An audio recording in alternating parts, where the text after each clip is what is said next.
If you like the story, you can support the author on Patreon. Link is in the description. Chapter 41, Fragments and Fans. The third chapter of tonight was incredibly sweet. The two pretend lovers went on a warm weekend date, just like a real couple. They sat together on the grass with their lunchboxes, quietly exchanged food, talked about their families. And Hino simply listened, lying on the ground in the afternoon sun. Little by little, a sense of calm and safety washed over her. And then, she fell asleep. When she opened her eyes again, she was lying on a bench in a park she didn't recognize. And beside her sat a boy.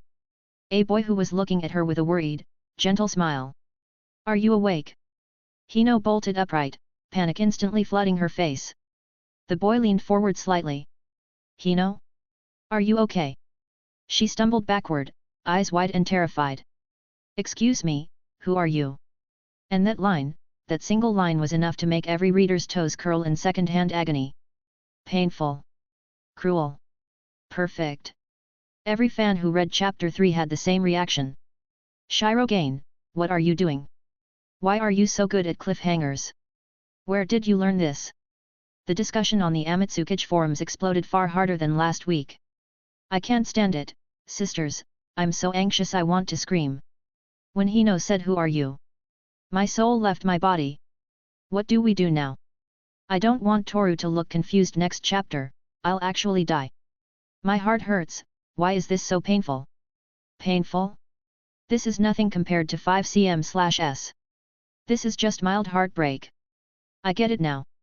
This is why Izumi hid the real diary in Chapter 1. Toru must have panicked when he learned Hino's condition, and Hino must have been hurt by his reaction.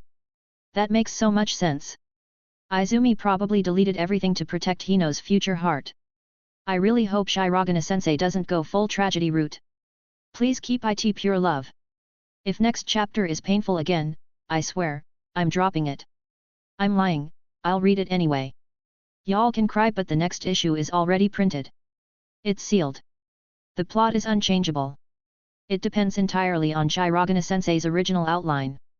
The PTSD from 5cm/s is too strong. I just want one healthy relationship from Shirogane-sensei. The next day, Rei's phone rang. Misaki's voice was short and to the point. "6th place. I understand," Rei replied in the same calm tone. No excitement. "Hey, aren't you happy? Why do you sound like that?"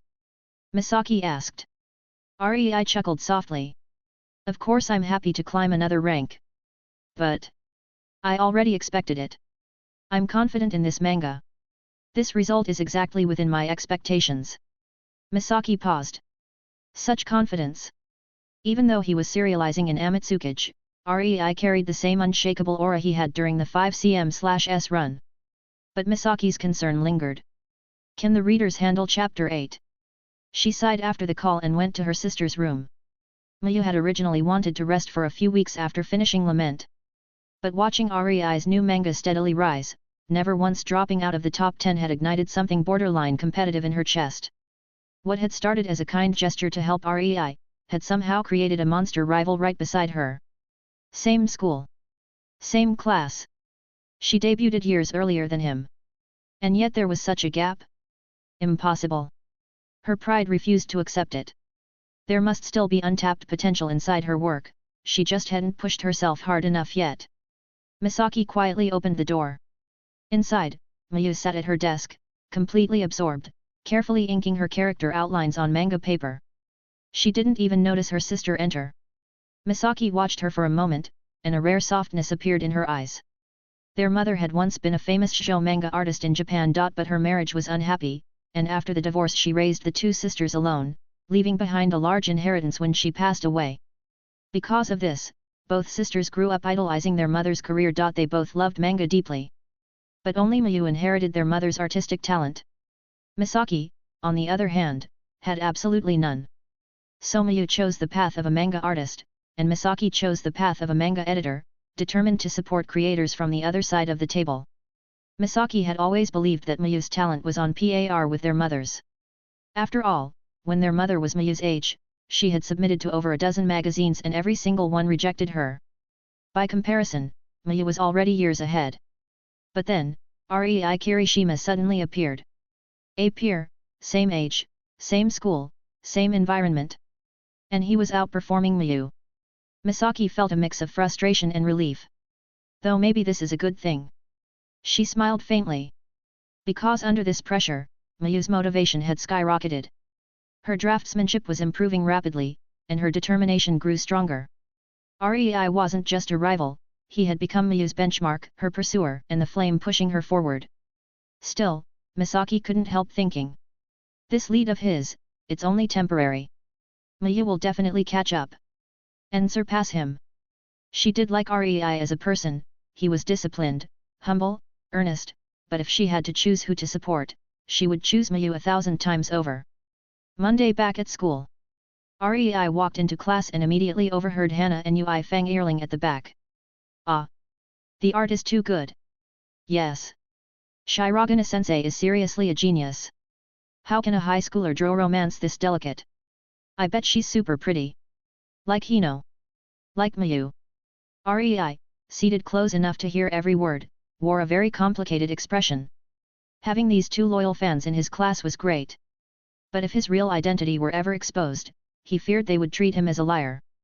Friends were rare for him in this second life, and these two girls were half-friends who bonded with him through manga. I mean, did you ever consider Shirogane-sensei might be a guy? Rei asked lightly. The official info never said she was a girl. Does that even need to be said? Ui laughed. Look at how delicately the emotions are drawn in tonight. No male manga artist can draw like that. Hana nodded. Rei, are you trying the I'm actually Shirogane joke again? At a time like this? Rei smiled. Then let me ask, what if I really am Shirogane? Would you two still support the manga? Of course. Hana said instantly. I'll always be Shirogane-sensei's fan. Me too. Ui added proudly. Rei blinked. Wow! He murmured, amused and touched. Mayu, who had just entered the classroom, overheard them. Her expression turned a bit envious. She had never heard a fan talk about her like that. But then she straightened her back and fired herself up internally. Someday, I'll have 1,000 fans like that. 10,000. 100,000. As Amatsukichi continued publishing new chapters, fans of Tonight began appearing not just in Rei's class but across multiple grades. Most were girls, boys gravitated more toward battle and mystery manga, while girls loved youth romance. But Shirogane's works were unique, not mainstream romantic comedy, not cookie-cutter fluff, yet irresistibly compelling. When a manga's style is unique, fan loyalty becomes powerful. Among the female students, the newcomer genius Shirogane had already become something of a minor campus celebrity. Online, too, the numbers were rising. Manga reviewers, magazines, and the Amatsukichi editorial staff began mentioning Tonight more frequently. Ratings on every major forum increased, the manga's word of mouth spread wider and faster. Under this growing heat, another week passed. And then, Friday arrived. The new issue of Amatsukichi hit the shelves. Chapter 42, Touching Moments and the Newcomer Award. Just like every Friday, Yuki woke up early. After washing up, she headed straight to the nearby bookstore, excitement bubbling inside her. As the owner of 3 Shirogane fan groups, and the one who had personally led multiple flame wars against rival fandoms from other magazines, her devotion to Shirogane-sensei's works was unquestionable. Every week, without fail, she counted the hours until Amatsukichi released its new issue. Arriving at the bookstore, she snapped a picture of the glossy new cover and posted it in her fan group. The chat instantly exploded. So jealous, I'm stuck at work, I can't go until tonight. High schoolers really live the dream. Group owner, please take photos of the chapter. I swear I'll still buy it later, work is hell today. I envy anyone not working Friday mornings. I only read tonight, even if this love vanishes from the world in Amatsukichi. When will the tankban release? I want it on my shelf. The magazine paper quality is so bad. Hey! Amatsukichi's paper is already on the better side. You haven't seen the truly scratchy ones. Anyone who finishes the chapter, no spoilers. I'm fragile today. Yuki smiled at their messages. Shirogane wasn't yet a top-tier manga artist in Japan's entire manga industry, but that never mattered. A reader's love for a creator had never depended on popularity, only on resonance. And right now, Tonight was the manga that resonated with her most this year. After paying, she walked to a quiet park, settled into a shaded pavilion, and opened the new issue under the cool morning breeze. Chapter 4. The chapter picked up exactly where last week's cliffhanger ended. Morihino had completely relaxed around Tsukumaya. For someone who woke up every morning only to relearn her entire life from a diary, letting her guard down, even just for a few minutes, was a luxury. So when she drifted off under the warm sunlight on the grass, her memory reset. In that 10-minute nap, everything vanished. And when she awoke, she found herself beside a strange boy she could not recognize. Panicked, trembling, Hino immediately called Izumi. I woke up in a park, and there was a strange boy next to me. Even though Yuki knew this moment was coming, Hino's terrified expression still made her chest tighten. She really remembered nothing. Everything she had told True earlier, their families, their hobbies, their awkward little jokes, all of it now existed only in True's memory. Izumi calmly talked Hino through the situation, then quietly reminded her, even if their relationship was only pretend, this was the first boy Hino was willing to trust. Izumi didn't want her returning to the lonely version of herself who lived carefully behind emotional walls. Even if it meant continuing to deceive True. Yuki's grip on the magazine tightened. From her point of view, Hino should tell the truth. Now that the situation allowed it, why hide it? If she truly cared, if she truly wanted something real, she shouldn't keep this from him. Eventually, Hino returned to the park. With trembling hands, she checked the photos in her phone, committing True's face to memory. Then she walked toward him, knees weak, tears in her eyes. I'm sorry. I have anterograde amnesia. And just now, I forgot you. The manga shifted perspective here, to someone sprinting desperately toward the park. Then the panel returned to True, sitting silently on the bench. Yuki could practically hear her own heartbeat echoing in her ears. Romance manga had simple formulas, no battles, no intricate schemes, just two hearts colliding. But fans were merciless. One wrong sentence from the male lead, one insensitive reaction, and a manga could lose its entire readership. This moment was the decisive turning point. Hino wiped her tears and bowed her head. I'm sorry for making you do something so absurd, pretending to be my boyfriend, that was my fault. I'll keep causing you trouble. So, let's end this here. Yuki's stomach dropped. So this is why Izumi hid the real diary in chapter 1. If they parted here, she wouldn't want Hino to remember the pain. Then the boy who had been silent finally spoke. If you don't write today in your diary, you won't remember it tomorrow, right? Then don't write it. Don't write about falling asleep here. Don't write about telling me your illness. The panel shifted to a double close-up. True's face was tense. Morihino's eyes were filled with quiet earnestness. Yuki didn't know what Mori and Tsukumaya were thinking in that moment, but a wave of emotion surged through her. True, he wasn't afraid of her. He wasn't disgusted by someone like her at all. That alone made her chest tighten. That night, Mori sat at her desk, staring at her diary, yet unable to write a single word. The next day, during class, True looked visibly anxious. He knew all too well, if Mori didn't want to keep pretending to be his girlfriend, she only had to write it into her diary, or worse, delete every mention of him. If she did, then in Hino's world, Tsukumaya would become someone who had never existed. But at dismissal time, Mori showed up, right on schedule. She first checked him carefully, making absolutely sure she wasn't mistaking him for someone else. Only then did her usual warm smile appear. I had a lot of fun yesterday, True. Did she really, not record any of it? A sudden realization hit Yuki. No, she had recorded it. She just didn't want to end their relationship.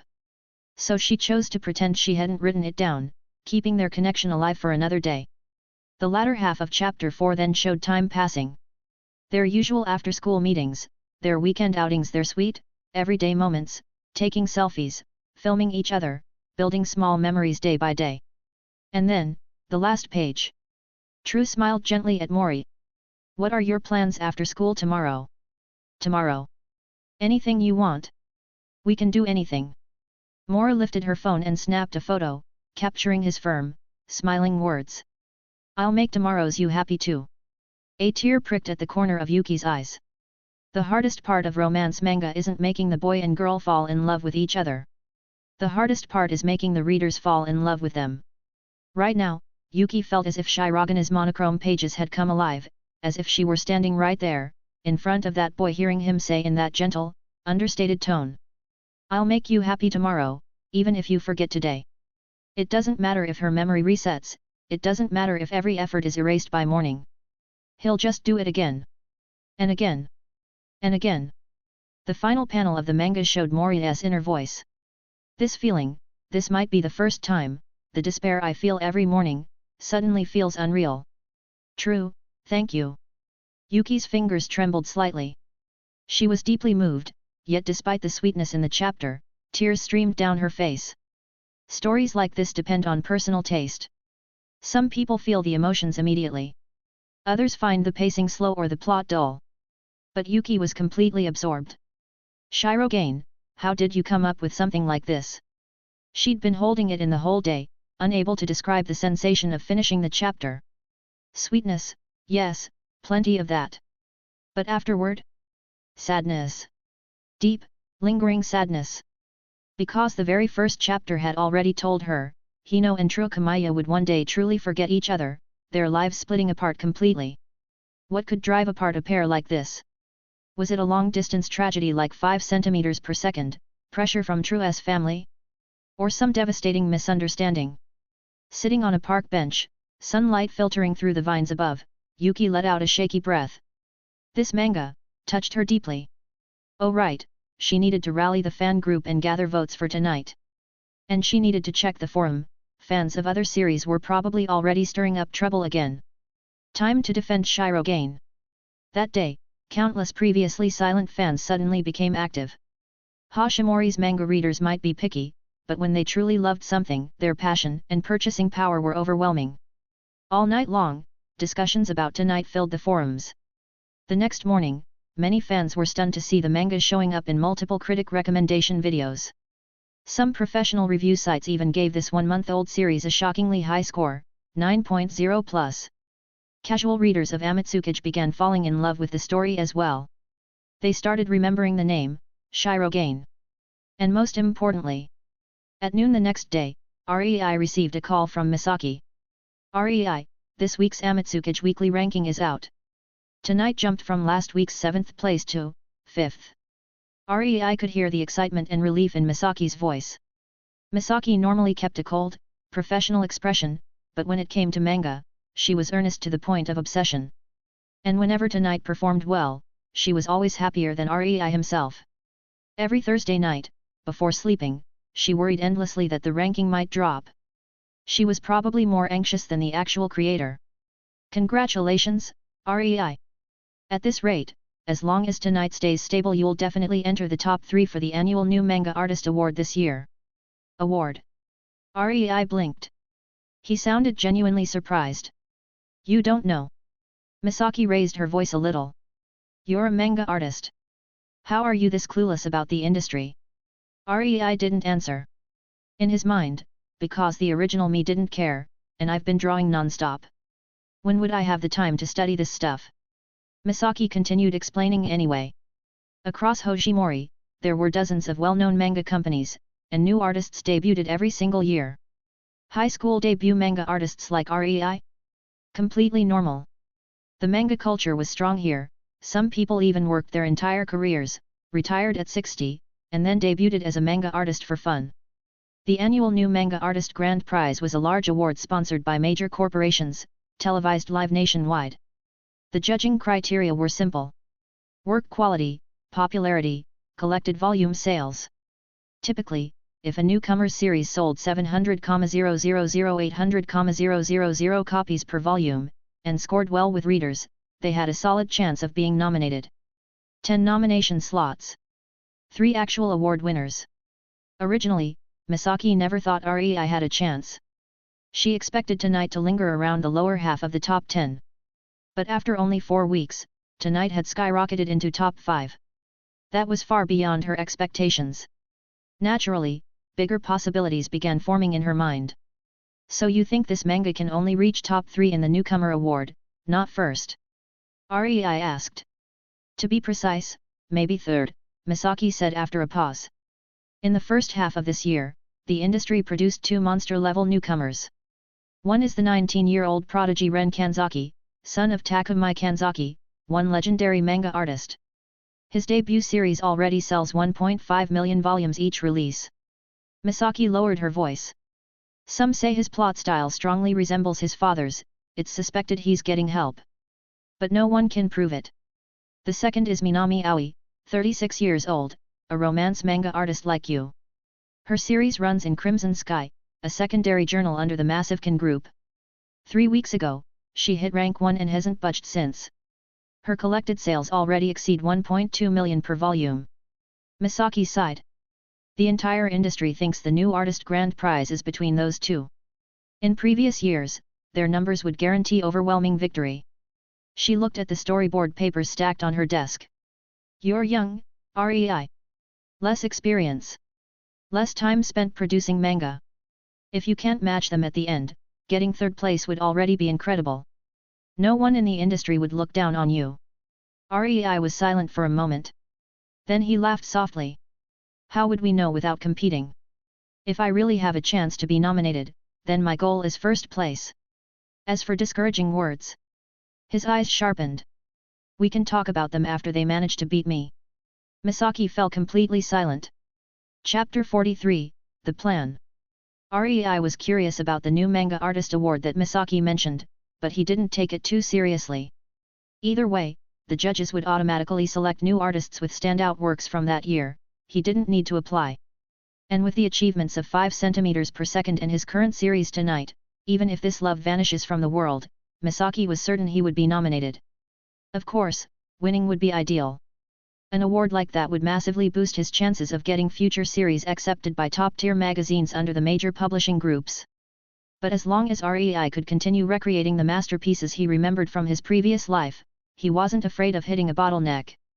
That afternoon, to celebrate tonight's rising success, Rei invited Misaki to dinner as thanks. She had been working tirelessly behind the scenes. Rei absolutely didn't believe her job was just submitting his drafts once a week. Being an editor it was anything but easy. He also stopped by an anime goods store and bought a few character merch items, wrapping them up as small gifts. Given Misaki's wealthy background, anything expensive might be awkward.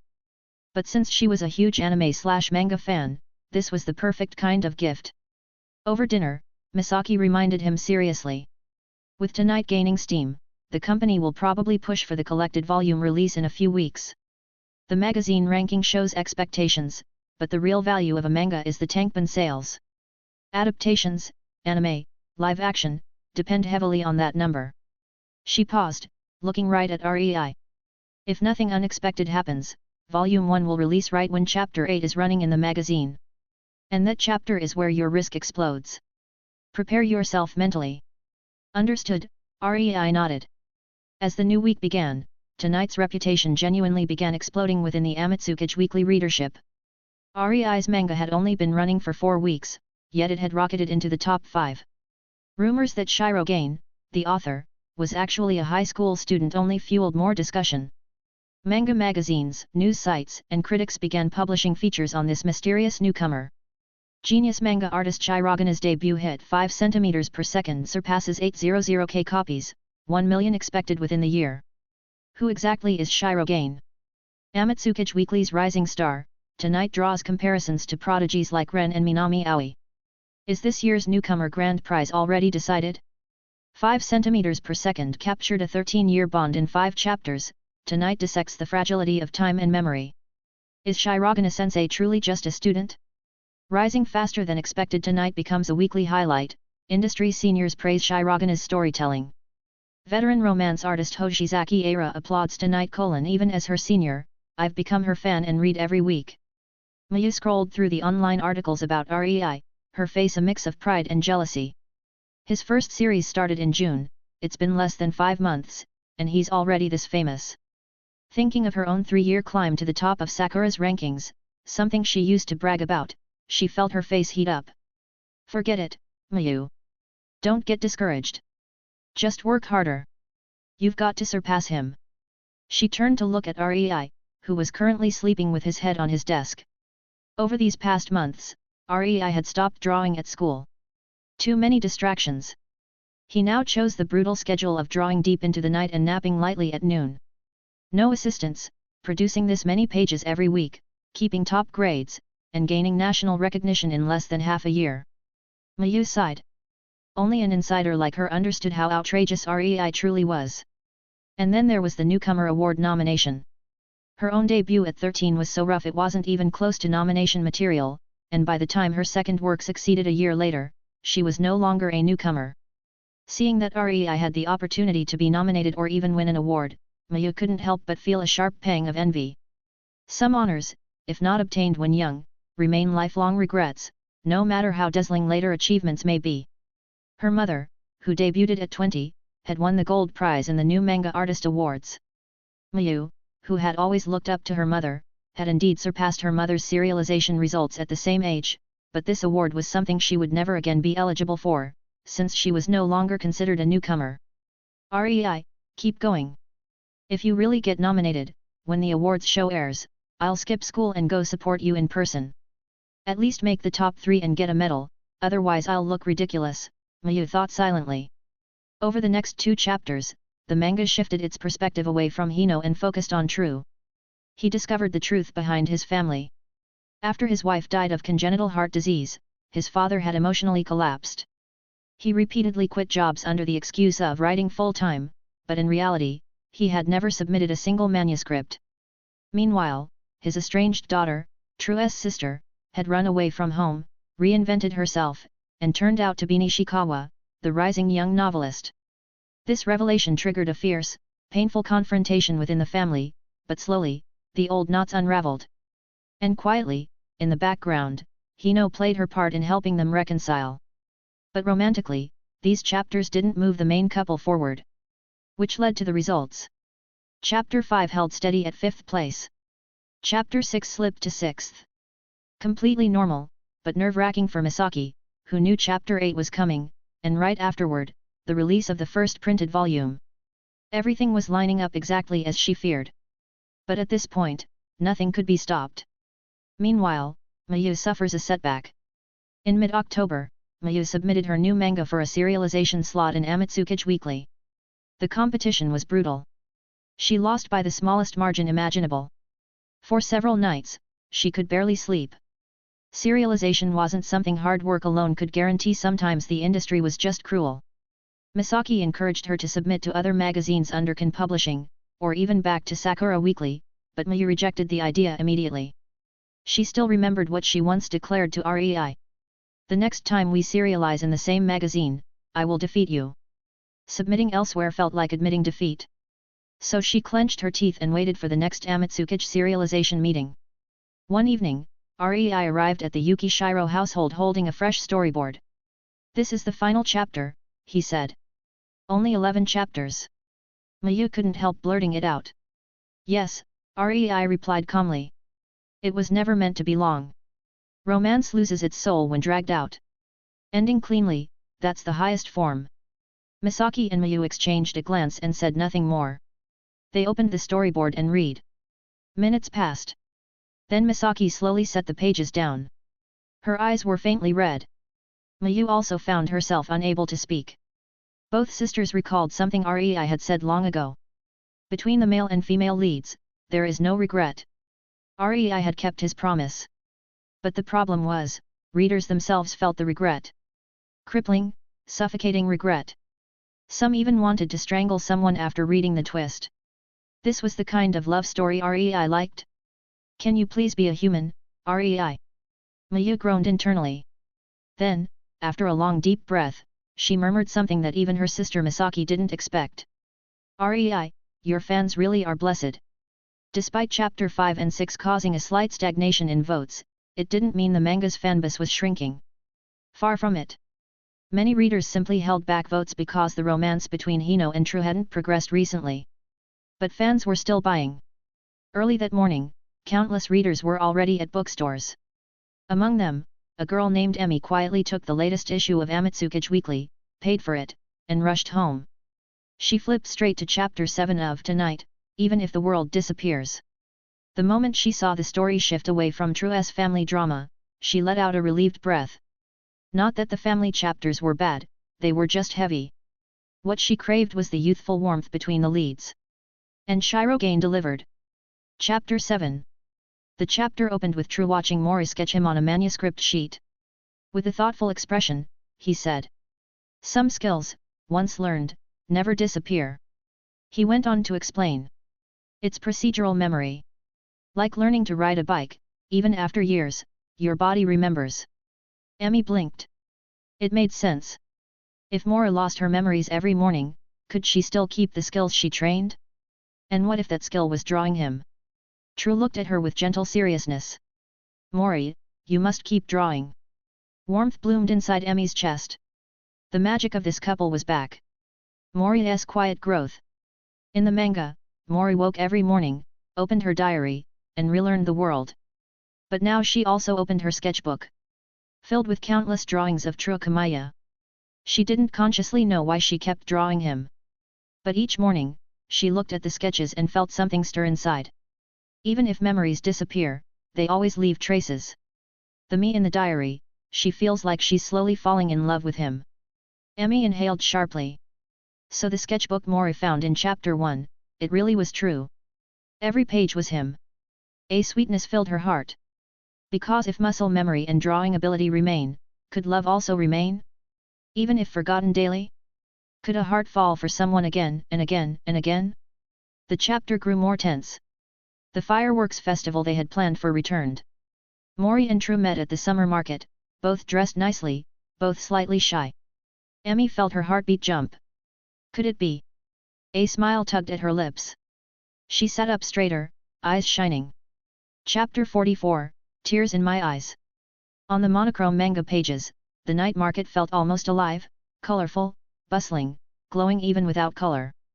Morihino and True Kamaya walked side by side through the crowded festival street, both a little stiff, both quietly embarrassed. Emmy flipped to the next page. Mori took 2 small steps forward, then, trying to act casual, reached out, and gently held True's hand. Emmy stopped breathing. It was here. The classic, heart-stopping moment in every romance manga. True looked at her for just 1 second. Then, without hesitation, he laced his fingers with hers and held her hand firmly. A sense of happiness overflows, but my memories can never quite keep up. Hand in hand, they walked onto the bridge. Just then, fireworks burst across the sky. Brilliant colors bloomed above them while the two stood below, small and silent, hands clasped together. Then Mori's internal monologue appeared. "This precious moment, and I'll forget it soon. Even this warmth in my hand." Tears streamed down Mori's face, but she never looked away from the fireworks. Emmy blinked hard, her eyes stung. For Mori, the more beautiful the moment, the more painful it became. Because she knew, tomorrow morning, it would all vanish. This was why tonight always tasted bittersweet. Even the sweetest scenes carried sadness underneath. "I don't want to forget, I don't want to forget." "You won't," True whispered. "No memory ever disappears completely. Please, don't leave me, True. I'll always be with you." Emmy's grip on the page tightened. Then Mori turned toward him. "True, can I break our third promise?" "The third promise?" Emmy remembered immediately. "Never fall in love." She flipped the page quickly. The next spread was overwhelming. Fireworks exploding across the sky, and beneath them, True bowing his head, kissing Mori softly. Her tears falling. His eyes steady, full of devotion. The line beside them read, "Actually, I already broke it." Emmy stared at the page, shocked into stillness. Then she reread the kiss scene 3, 4, 5 times, her heart in a knot. Finally, she collapsed back into her chair and sighed. "Shirogane-sensei, why does Mori forget True later? How on earth are you going to patch this hole?"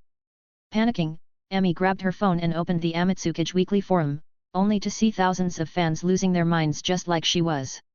"I officially crowned tonight as the #1 pure romance in this magazine. I'm a guy and yes, I cried. Fight me. Anyone who trashed True early on, come out and apologize. This male lead is perfection. I'm in love. What happened between them in chapter 1? Why did Izumi hide the diary? I've been tortured by this mystery for 2 months. It should be soon. For 2 whole months we've been watching Izumi flip through Hino's old diary entries. Now that Hino and True are finally in love, the truth about what happened later has to appear soon. Go, Shirogane-sensei. At this pace, tonight is destined to become legendary. I'm kinda nervous though. Romance manga usually end right after a confession. This manga confessed in chapter 8. So what now? What's there to be afraid of? Great romance doesn't need to be long. A tight, clean ending is 1,000 times better than those dragged-out series that lose all their charm. Supporting Shirogane-sensei forever. She's my lifetime Oshi. My guess? Something happened between True and Hino, some kind of misunderstanding. Izumi hid the real diary to protect her. Then once the misunderstanding clears, they get back together normally. Misunderstanding? Like what? Probably a classic one. Hino sees some girls around True, thinks he's involved with them. Romance manga always use the third-party misunderstanding trick when the relationship plateaus. That would be way too cliché. Please, Shirogane-sensei, if you're reading this forum, don't do that. Everyone, are you seriously ignoring the other possibility? What possibility? It's simple. What if True and Hino had pure love from beginning to end, no misunderstandings, no drama, just true love? But, remember 5 centimeters per second. Takaki and Akari loved each other deeply too.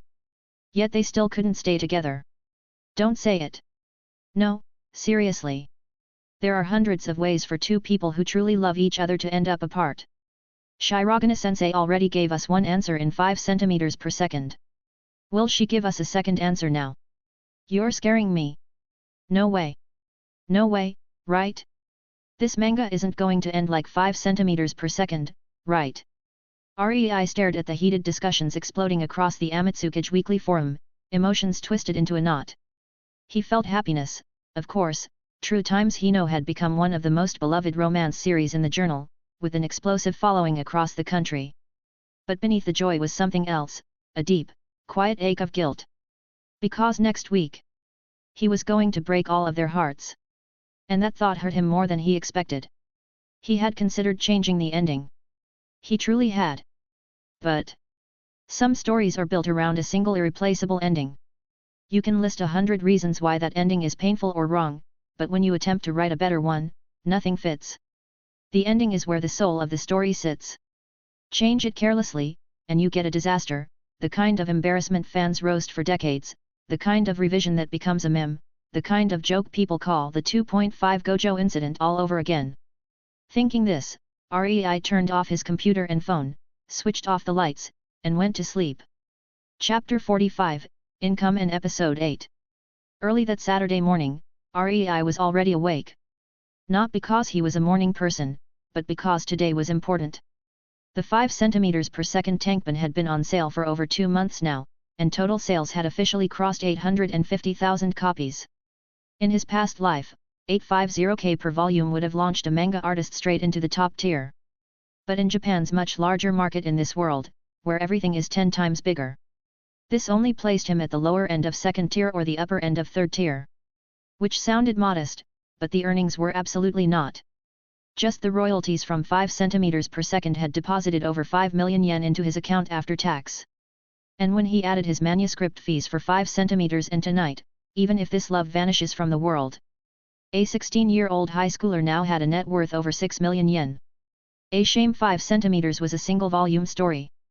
Had it been longer, the income would have exploded. But Rei was already satisfied. In just 2 more weeks, Tonight would release its first volume. And 2 months after that, when royalties were paid, his net worth might double or even triple. Being a mangaka in this Japan, it really is profitable. Rei ran mental numbers out of habit, quickly piecing together how this world's manga ecosystem worked. Third-tier manga artists easily earned tens of millions of yen a year. Second-tier earned hundreds of millions. Top-tier earned billions annually. And that was only from tankban sales. Anime, movies, and merchandise royalties were an additional mountain of income. Meanwhile, the average citizen earned yen 3,000,005,000,000 a month, with a relatively low cost of living. That difference was enormous. Shame both works I recalled so far are short. Just give me a series with 6 or 7 volumes, that's enough to print money. Rei's fingers twitched as he unconsciously began calculating projections like a businessman rather than an artist. To him, manga wasn't just passion, it was strategy. He understood perfectly, story is the soul. Art and polish are the flesh and bones. But however brilliant a story was, global influence required a final ingredient, money. If Dragon Ball had been created in a poor, undeveloped country, it never would have become a world-dominating IP.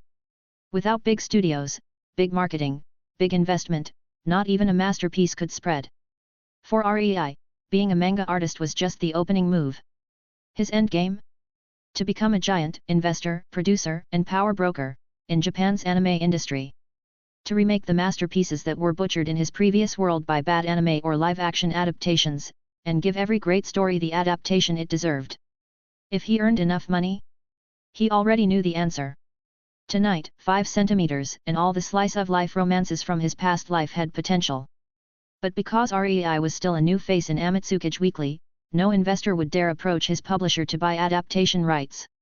He didn't need them anyway. If he became wealthy enough, he could invest in himself. And for the stories in his memory that weren't suitable for manga?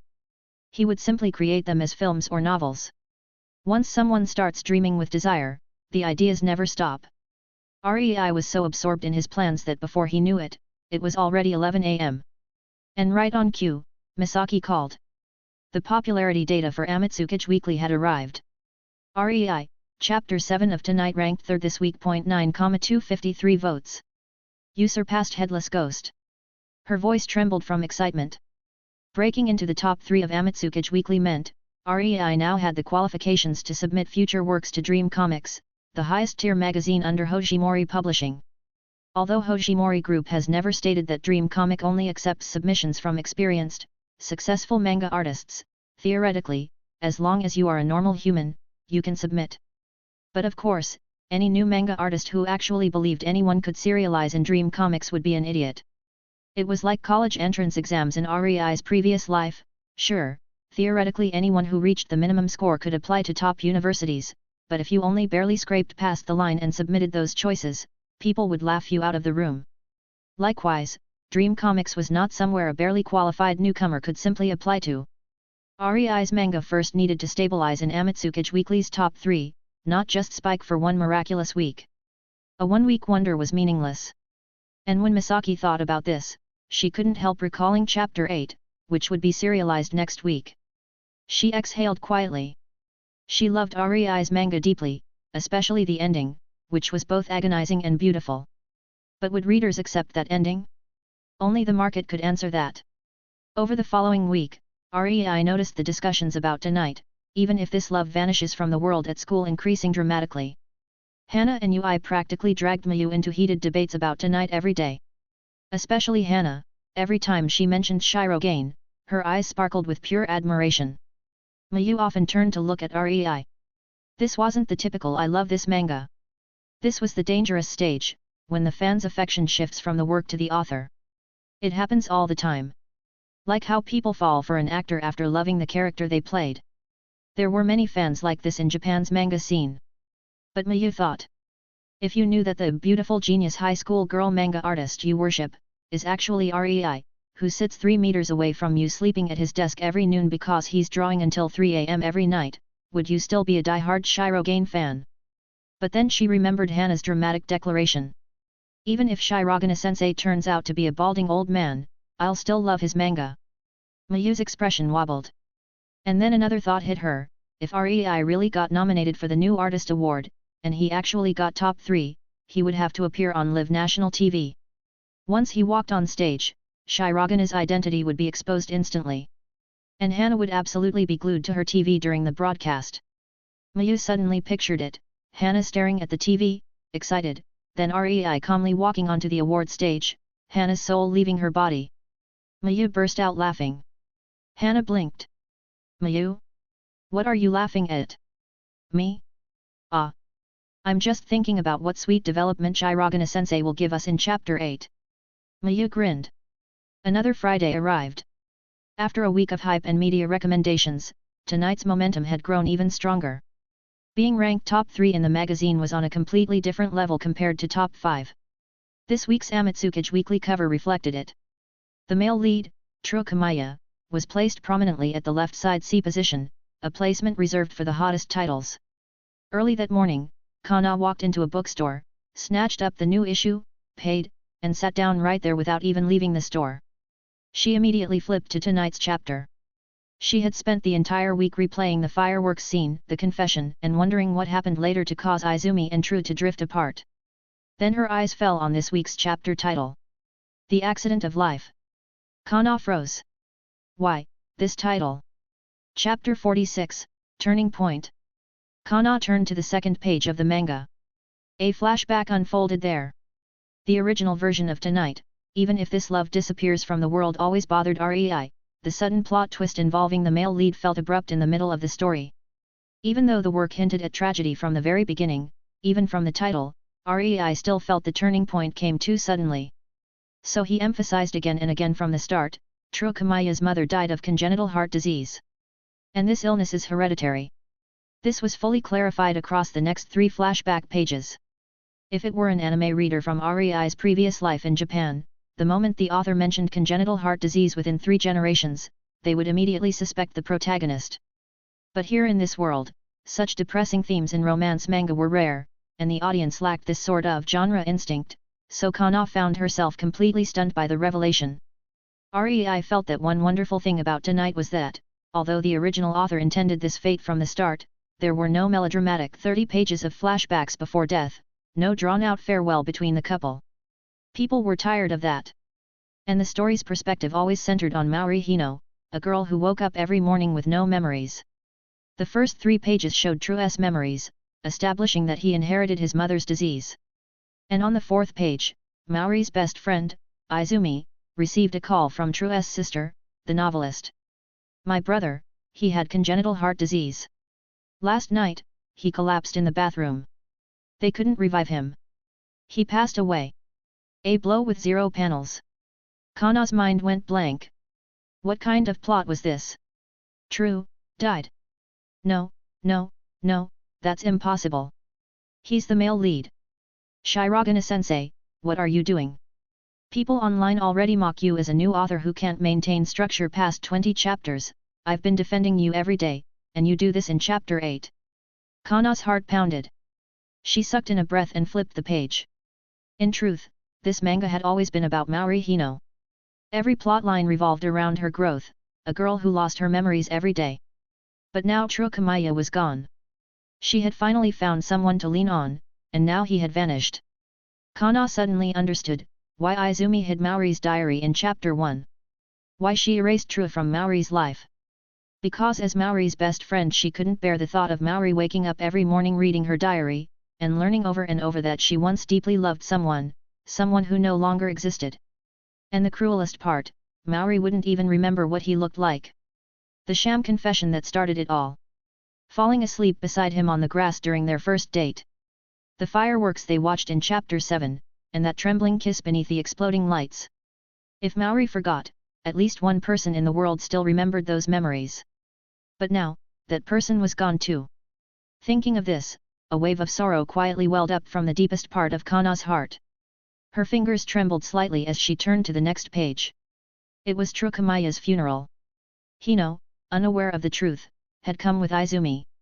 A smiling portrait of True hung high at the front of the hall. And because Maori's memories reset every day, she didn't recognize him at all today. She had come only because her diary mentioned this funeral she should attend. But the moment she stepped through the doorway, Maori's expression changed. Her eyes widened. Tears began to spill uncontrollably. Her feet staggered backward on their own. Then, as though her whole body understood something her mind could not, she broke into sobs. Why? I don't remember him at all, but something is wrong, this feeling. Maori collapsed to her knees, hugging her own shoulders. And Kana, already on the verge of emotional collapse, could no longer hold back her own tears. The answer surfaced clearly in her mind, her body remembered True before her memory ever could. Even if the brain forgets how to ride a bicycle, the body remembers. Even if she forgets every memory of True Kamaya, her body remembers that she loved him. Maori's breakdown was overwhelming. Izumi helped her out of the funeral hall, but even back home, she couldn't stop crying. Every morning afterward, she woke up, opened her diary, and discovered again that she had once loved someone she could no longer recall. And every morning, her heart shattered all over again. Under such unbearable circumstances, Izumi Yu sought help from True's sister, the novelist Tamaki. A flashback appeared. Before his death, True had already foreseen this possibility. He knew he carried the same ticking time bomb that had taken his mother. All the way back in chapters 5 and 6, readers saw how his father collapsed after losing his wife, quitting jobs, shutting himself off, writing manuscripts he never dared to mail, until the family finally resolved years of emotional knots. With that precedent, of course True worried about what would happen to Maori if he died. And so, while still alive, True left behind his last request. As long as I don't appear in her diary, then, to her, I never existed. If that time truly comes, please erase me from Maori's life. Chapter 8 End. Seeing those 3 cold words, Kana felt her whole heart go numb. True, you thought of everything. You protected everyone. So why couldn't you beat your own heart? Kana slowly withdrew from the story's grip. There was no doubt anymore, this wasn't some twist Shyro gain created out of nowhere. It had been foreshadowed from chapter 1 that True was already gone. But who would ever guess the male lead of a romance manga would die? Who would even consider such a possibility? And she couldn't help but think, Shyro gain was the god of this world. Whether True lived or died, was entirely in Shirogana's hands. Kana admitted the story was beautiful and heartbreaking. But still, she couldn't stop feeling that Shyro gain was the culprit behind all this suffering. Fueled by a mix of grief and anger, Kana grabbed her phone. She opened the Amatsukage Weekly official forum. And froze. The entire front page was flooded with condemnation. Post after post attacking Shyro gain, far harsher than Kana had even imagined. Chapter 47, Insults and Achievements. What genius manga artist! This is how a genius makes manga. Why did it have to be this sad? Wouldn't it have been better to let the story stay gentle and peaceful? My stomach literally hurts. I sat frozen on my sofa for 10 minutes before remembering to open the official site. Shirogane-sensei, is your heart made of steel? 5cm/s was already painful, but tonight goes even further. This chapter made me cry so hard. I feel sick from how sad it was. Shirogane-sensei, why did you write the plot like this? Couldn't it have been a warm family story? But honestly, we can't blame Shirogane-sensei completely. Looking back, the setup was there from chapter 1. Even the title hinted at it. None of us wanted to think in that direction. Who would imagine something like this? True's mother had congenital heart disease and it's hereditary, who besides a med student would jump to that conclusion? I am a med student, and yet, I suspected it when chapter 4 mentioned congenital heart disease. But since Shirogane-sensei is a high schooler, I assumed she wouldn't use a setup this complicated, so I kept quiet. Turns out she really planned it. It's killing me. I can't even eat right now. Is there any chance of a twist later? A twist? After a funeral chapter? Be serious. Then what happens next? How do you continue a romance manga when the male lead is dead? Who knows what Shirogane-sensei is thinking anymore? Hey, who was it that said 5cm/s would remain Shirogane-sensei's saddest work forever? Whoever said that, come out. So next week the story goes back to chapter 1's timeline, right? Maori's condition improves and she starts remembering. Is the rest of the manga going to be about Maori slowly regaining memories of True? Oh no, that's even more painful. Since the journal was released early this morning, the number of reader discussion posts about tonight on the official forum was significantly higher than for other manga. Misaki kept scrolling through the forum. The thread count discussing tonight was several times higher than any other series in the issue. But as she scrolled, none. Dozens of posts. And not a single complaint aimed at the story, the pacing, Maori Hino, True Kamaya, or the manga's structure. Every bit of anger was directed only at the author, Shyro gain. Readers said the plot was sad, painful, heartbreaking. But not that the manga was bad. Which meant, readers accepted the story. They were grieving, but they weren't rejecting the work. Misaki's tension slowly faded. This was good. Very good. True's death had been foreshadowed everywhere, chapter 1's disappearance, hereditary illness, his mother's identical fate, his pre-recorded message. Readers weren't angry because the plot was unreasonable, they were angry because it hurt them. The best kind of anger a romance manga can generate. All resentment landed on Shyro gain, not the manga. Which meant, no popularity collapse. In fact, emotional shock often increased reader votes. That afternoon, after Rei returned from school, he refreshed the Amatsukage weekly forum. Criticism of Shirogane-sensei filled the site from top to bottom. He smiled faintly. He had expected this. Even in his previous life, when he read the original version of Tonight, even if the world disappears tomorrow, the author had been cursed online for this. But what happened after the storm of criticism? People still loved the work. There are countless fans who curse Genjuro Buchi, yet who would ever hate Madoka Magica or Fate/Zero just because the writer is cruel? Yoshihiro Togashi has been cursed for 20 years, but the moment Hunter x Hunter updates, every one of those people comes running back. Rei understood this very well. Those who scolded him the most fiercely were, in truth, the readers who cared the deepest. Their anger meant they were emotionally invested. That was why Misaki feared a potential collapse in popularity after Chapter 8 of Even If This Love Disappears Tonight, while Rei remained completely calm. Creating a controversial romance twist is always a gamble. A tightrope, with the abyss beneath.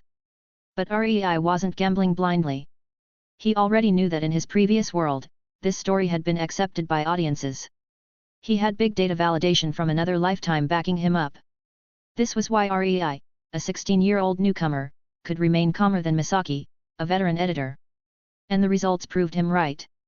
The new poll results of Even If This Love Disappears Tonight came out. And the number was even higher than last week's 9,000. 10,368 votes. Still in third place, but only 700 votes behind Youth Rhythm, 11,025 votes. About 2,200 votes behind Labyrinth Detective Agency, the number 1 series, 12,652 votes. It became the third series in Amatsukage Weekly to break 10,000 votes this year. Once these results were posted internally, the entire editorial floor of Hojimori Publishing Group was stirred. Not because the result itself was world-shattering, but because of the author. Most readers didn't know who Shyro Gain was. But everyone in the editorial department did. Rei Kirishima. Age, 16. Second-year high school student. A true wild newcomer, not scouted, not trained, who had never even entered a rookie contest. And his manga had held a top 3 position for 2 straight weeks. The editors suddenly started to whisper. Isn't this insane for someone his age? Give him time, and he might surpass other young stars. Hojimori hasn't produced a major young manga star in years, this is it. Indeed, Hojimori Publishing had not developed a breakout young talent in a long time. The industry had mocked them for years, calling them a company living off its aging legends. But now, with Rei's results, that might change. That afternoon, Hanasumi, the editor-in-chief of Hashimori's manga division, the same man who worked with Misaki's late mother for 12 years, called Misaki directly. He skipped all pleasantries. His deep, steady voice came through the line. Misaki, this manga artist publishing as Shyro Gain, what is his situation? Chapter 48, Inquiry and Invitation. The editorial division of Hojimori Publishing Group was structured with 1 editor-in-chief and 6 division directors. Each director oversaw a specific magazine line. The editor-in-chief, Hanasumi, was not only the highest authority managing the entire editorial department, he was also the editor-in-chief of Dream Comic, the company's flagship magazine with a terrifying weekly circulation of 16 million. His job was to track the performance of Dream Comic's serializations, but also to monitor promising rising works in the company's second and third-tier magazines. Because in truth, every standout talent in those lower-tier magazines was a potential future author of Dream Comic. Months ago, when Rei submitted Even If This Love Disappears Tonight to both Mirage Comics and Amatsukage Weekly, Mirage's director had rejected it outright. But the director of Amatsukage Weekly recognized its potential immediately and accepted it. Originally, the weekly circulation of Amatsukage and Mirage had been nearly identical, both hovering around 2.5 million, with at most a difference of a few tens of thousands. Now, after weeks of viral discussions about the mysterious manga artist Shyro Gain, Hanasumi sensed a shift coming. Editor-in-chief Han, I'm not sure what you're referring to. Misaki's hand trembled slightly as she held her phone. But her voice stayed steady. I'm asking, as Shyro is editor, what do you think of him? Han paused before adding. And it's Saturday. We're off the clock. Don't talk to me like staff, call me what you used to. Misaki blinked. Old man Han. It's Uncle Han, Misaki. You're an adult now, show some respect, he sighed. Rei Kirishima, Misaki. Exhaled lightly, dropping the teasing tone. He's a genius. Better than your sister? Han asked bluntly. He had always kept an eye on the Yuki Shyro sisters, daughters of an old friend. He would help when he reasonably could, but the sisters rarely needed it. Especially Miyu, whose talent rivaled even their mother's. With proper growth, she could become extraordinary. But this Shyro Gain, he had never heard of him before Misaki discovered him. Debuting in June with 5cm/s, and now, by November, already topped Sakura Iro Weekly. Now serializing a second hit in Amatsukage Weekly. Top 3 for 2 consecutive weeks. With a very real chance of taking number 1 before it ends. If that happened, a newcomer debuting and topping 2 different magazines within half a year would be ridiculous. Misaki hesitated, but answered honestly. Better than my sister. Even saying it aloud made a knot tighten in her chest. Han wasn't satisfied. What about compared to Takeda, Amamiya, and the other young stars of the industry? Those were the golden youth, prodigies who debuted in high school or university and were now top-tier authors. Maybe their story writing didn't surpass the old masters, but their fame certainly did. Misaki didn't dodge the question. She took a breath. I believe Shyro's future achievements will surpass all of theirs. That was her true belief. Before the results of Chapters 7 and 8 of Even If This Love Disappears Tonight, she had a sliver of doubt. But now, that doubt was gone completely. At the very least, Rei's grasp of manga market instincts and reader psychology had already surpassed Misaki's. On the other end of the call, Han fell silent. After a long pause, he finally spoke again. This manga artist, Shyro Gain, if he has any new concepts after this series wraps up. He paused. Tell him to speed up his creative cycle. Misaki's hand tightened instinctively. Most likely around January or February next year, 1 or 2 serializations in Dream Comics will end. There will be open slots. His tone lowered, calm but decisive. You may tell him to submit a new work at that time. And with that, Han hung up, offering no further explanation. In the quiet living room of the Yuki Shyro family villa, Misaki stood still, her expression complicated. Normally, even if a manga in Amatsukage Weekly hit first place, Han would never personally call about such a matter. Dream Comics did not need to recruit new talent. Its open slots were coveted by elite manga artists across Japan. But, Rei was only 16. A true discovered prodigy. And his achievements already matched the exact profile the Hojimori group had been longing to cultivate. Sis. Miyu emerged from the corner of the room, her expression tangled with amazement and resignation. The villa was quiet enough that she had heard everything. Rei is incredible, she exhaled. He's about to serialize in Dream Comics. Mom only entered Dream 4 years after debuting. It's not guaranteed yet, Misaki reminded her. He still has to pass the Serialization Council. And even if he submits, approval isn't certain. But Miyu shook her head softly. I just have this feeling. As long as he gets into the room, any work he submits will pass. She let out a helpless, slightly bitter laugh. Sis, you're an editor, you don't understand the pressure of being his peer and classmate. Misaki gives a hard truth. Don't keep staring at others, Misaki said. The new manga that failed at the last serialization meeting, you're submitting it again to Amatsukage Weekly this week. Miyu's eyes brightened instantly. Misaki continued.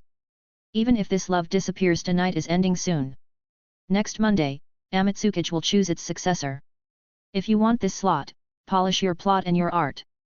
And if you actually get serialized, be diligent. Don't make me chase you every week. Her voice softened only slightly. Rei, regardless of talent, has never missed a manuscript deadline. Not once. Miyu winced. You said before that your new manga would compete with his. But his serialization is finishing, and you still haven't secured a slot. She paused intentionally before adding. And the slot you're aiming for, might even be the one freed after he steps down. You need to take this seriously. Miyu explodes. Sis. That's way too harsh. What do you mean a slot he leaves behind?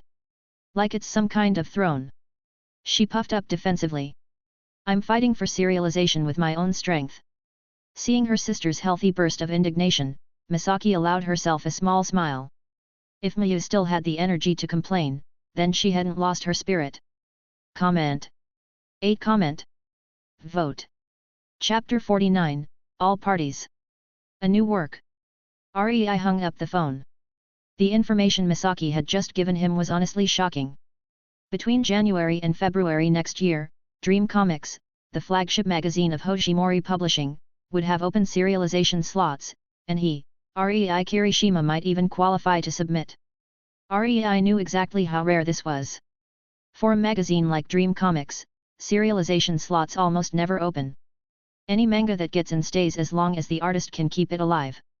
Authors with million-copy volumes earn absurd amounts. Entering one of the top 6 magazines equals financial freedom in Japan's manga world. Rei rubbed his forehead hard.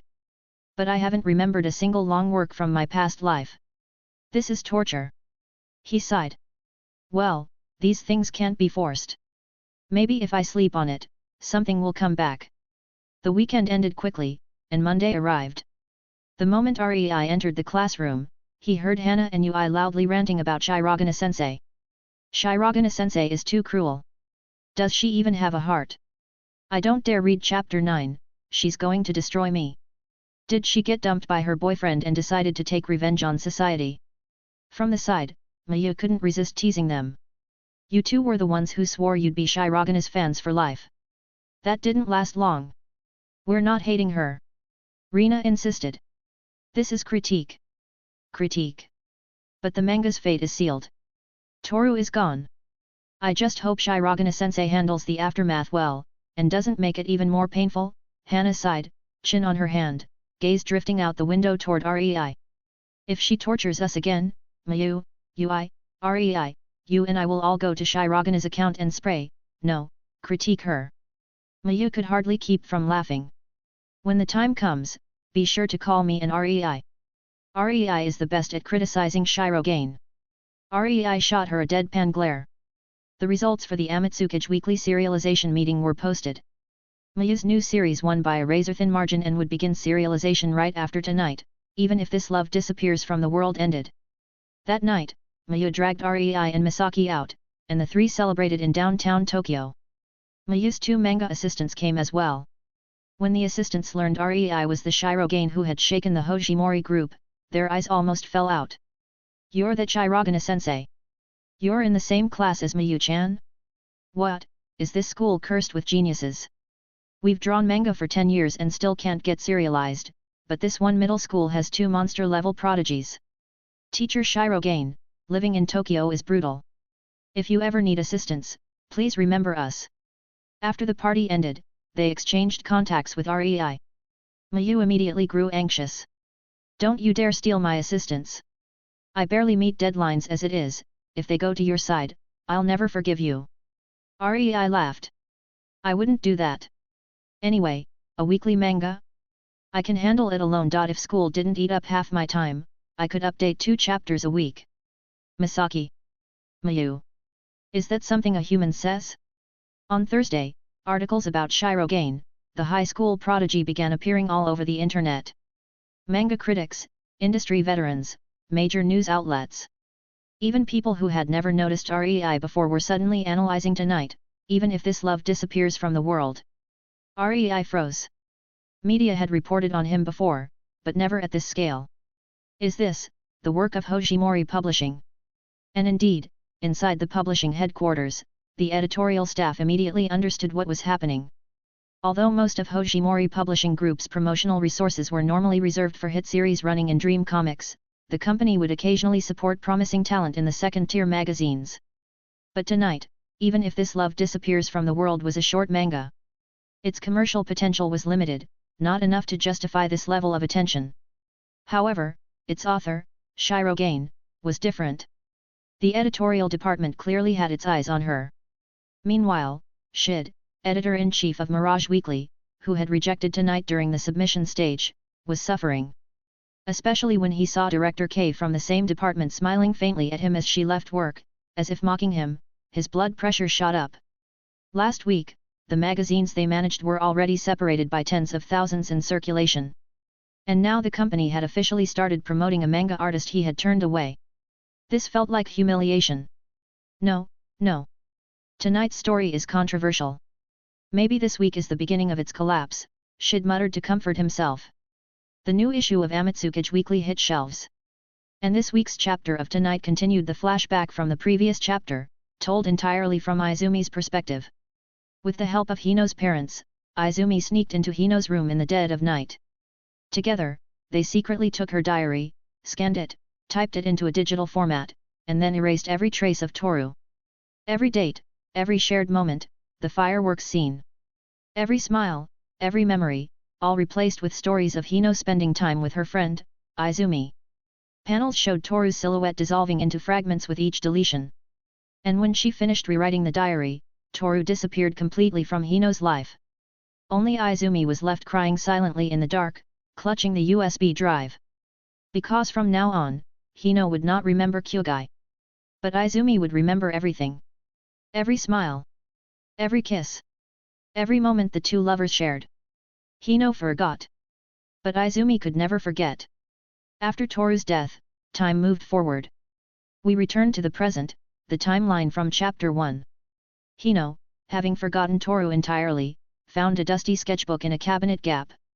It was a portrait she once drew of Toru. She stared at the face of the stranger and asked Izumi who he was. Izumi lied, a model you once sketched at school. But one afternoon, when Izumi opened Hino's bedroom door, she froze. Hino was hunched over her desk, drawing silently. Drawing him, portraits of the same young man filled the room, dozens, hundreds.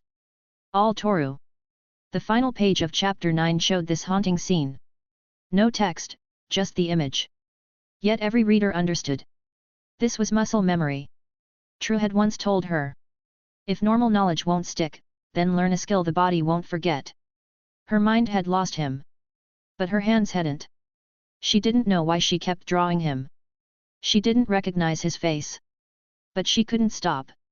Hino looked up at Izumi with a small, gentle smile. Izumi, wait just a minute, I don't know why, but I keep drawing this person. I'm almost done. That final panel, Hino smiling with calm innocence, surrounded by hundreds of portraits of the boy her brain forgot but her heart remembered, stabbed straight through the hearts of millions of readers. Chapter 50, Single Volume Release. Hino's soft, smiling sketch on the final page became the last image readers saw that week. She didn't know why she drew him. She only knew she had to. The drawing technique she had trained, because of True's encouragement, let her hands recreate the boy she had forgotten. Her mind erased him, but her body remembered him perfectly. Instinct turned into portraits. Tonight had moved slowly from the very beginning. But that slow pace stored emotion like pressure in a valve. Chapter 9 was when everything finally burst. After Chapter 8, readers were full of regrets and fury toward Shirogana's cruel setup. Why congenital heart disease? Why couldn't True just live? But after Chapter 9, readers weren't angry anymore, they were just crying. A heavy, aching sadness lingered in their chests. Even breathing felt difficult. Shirogana-sensei, how could she do this? I was supposed to go out tonight, I cried my makeup off. My heart feels numb after reading it. I thought last chapter was the peak of suffering, but this one hurts even more. How did Hino even remember True's face enough to draw him? It was in Chapter 1. She found his old sketchbook wedged in a cabinet crack. If Izumi hadn't returned her real diary, she would have never rediscovered him. And after seeing that sketchbook, she just couldn't stop. Exactly. Her body remembered him. Only her memory didn't. True didn't disappear from her life, he just lived somewhere deeper. I'm fine, really, just that the last page of Chapter 9 made me freeze. My older brother, a full-grown guy, read it with red eyes. I laughed at him for like half a day. Shirogane, please stop torturing us. Did you see the announcement? Tonight ends in 2 weeks. 2 weeks. The male lead is dead. Of course it's ending. This manga is practically Hino's coming-of-age story now. But still. I can't accept it. Can Shirogane just resurrect True next week? Resurrect? What is this, Shonen Jump? I don't care, just bring him back. Another week of suffering, and I still have to vote for tonight. God, I'm such a masochist. Same. I hate Shyro Gain, but I love True and Izumi too much. Amatsukage Weekly should open a poll for most hated author. Shyro Gain would win in 1 second. No competition. The volume releases in 2 days, sigh. I hope Shyro Gain adds extra content. At least show True's thoughts before he died. Something. Anything. You demon. I don't want to cry all over again. I will cry all over again. That's the problem. By noon, the Tonight discussions dominated the entire Amatsukage forum. Fans of other series just stared in disbelief. What is wrong with these people? They insult the author, they cry, they still vote for the series. Are they schizophrenic? The chaos lasted until late night. Then Saturday finally arrived. Rei woke up early, unable to sleep, and went straight into morning exercise. Meanwhile, Misaki and Miyu were already up before 7. Both in pajamas, both standing in the living room, both equally awkward. Although the two sisters didn't speak, both clearly knew they were thinking about one thing, the new ranking of Tonight. Misaki, of course, had to care as the editor. And Miyu, while she wanted Rei to lose to her, she absolutely refused to let him lose to anyone else. If possible, she wanted him to dominate Amatsukage Weekly. Misaki also understood something else. Editor-in-Chief Han had told her Rei could submit to Dream Comic next year, but being allowed to submit and actually passing the serialization meeting were two entirely different things. A manga artist's odds shoot up when their previous work performed extremely well. If Tonight could land second place, or even first, before ending, Rei's competitors wouldn't be able to rely on reputation or seniority to push him out in the serialization meeting. 9 o'clock arrived, and so did their breakfast delivery. While eating, Misaki's phone buzzed with a new email. Seeing Misaki scrolling silently, Miyu felt her heart tighten in her chest. Did the stats come out? She asked, cautious. Misaki stared at her screen for a moment, then finally said. It rose to second place. Youth Rhythm got 10,689 votes, and Tonight got 12,856. What about first place? How many did Labyrinth Detective Agency get? 12,908. Misaki sighed softly. So close, only 52 votes short. Miyu instantly understood why her sister had been silent. If they'd been far from first, Misaki wouldn't have reacted. But losing by a tiny margin like this? That was enough to make anyone grind their teeth. I should have bought 53 extra copies myself and voted for Rei, Miyu muttered in frustration. You're a professional manga artist, Misaki scolded. Don't even think that way. Besides, the company checks multiple data points. If you tried something shady, it could actually harm Rei. If you win cleanly. If you lose cleanly. And Rei still has 2 more weeks left to fight. But halfway through her lecture, Misaki suddenly noticed Miyu's fingers tapping rapidly. What are you doing? She asked. Messaging Rei, Miyu said without shame. If we're depressed, the main culprit should be too. Across town, Rei received Miyu's angry message, stared at it for a second, and then smiled. He replied with just one line. Next week, I will win. Rei didn't linger on the ranking. After texting Miyu, he logged into his author account and posted the same message on his socials. Because tomorrow, the first printed volume of Tonight, Old finally be released. Chapter 51, Engraved in My Heart. Compared to the release of 5 cm per second, the launch of Tonight's first volume was on an entirely different level. The sales channels were larger, the promotion was stronger, and Shyro Gain, still a high school student, already had national attention. On Sunday, the release day, major bookstores across the cities displayed huge posters of Tonight. Critics and media tied to Hojimori Group began pushing non-stop articles about the new volume. Shyro Gain, the genius behind 5 cm per second, releases the Tonight volume, will sales surpass her debut work? Everyone expected this year's New Manga Artist Award to be a battle between Ren and Minami, but high school student manga artist Shyro Gain has suddenly become a real contender. Veteran artist Hojizaki Eira praised Tonight again, calling it the second best romance of the year. What kind of numbers will Tonight's first volume pull on its debut week? Who is Shyro Gain really? Why do her works always attract love and hate? Is she a manufactured genius, or is the talent real? The questions were everywhere. Normally, a volume from Amitsukage Weekly wouldn't produce this level of noise. But with the info the industry already had, everyone could see the signs. Shyro was clearly being groomed as Hojimori Group's next major talent. If she won Best New Manga Artist, then passed the Dream Comic Serialization meeting, and if her third work also exploded, that would be the true Genius Rise template. Even more dramatic than Aira's rise years ago. Her debut year? She only placed second. First and third place from that year disappeared into obscurity.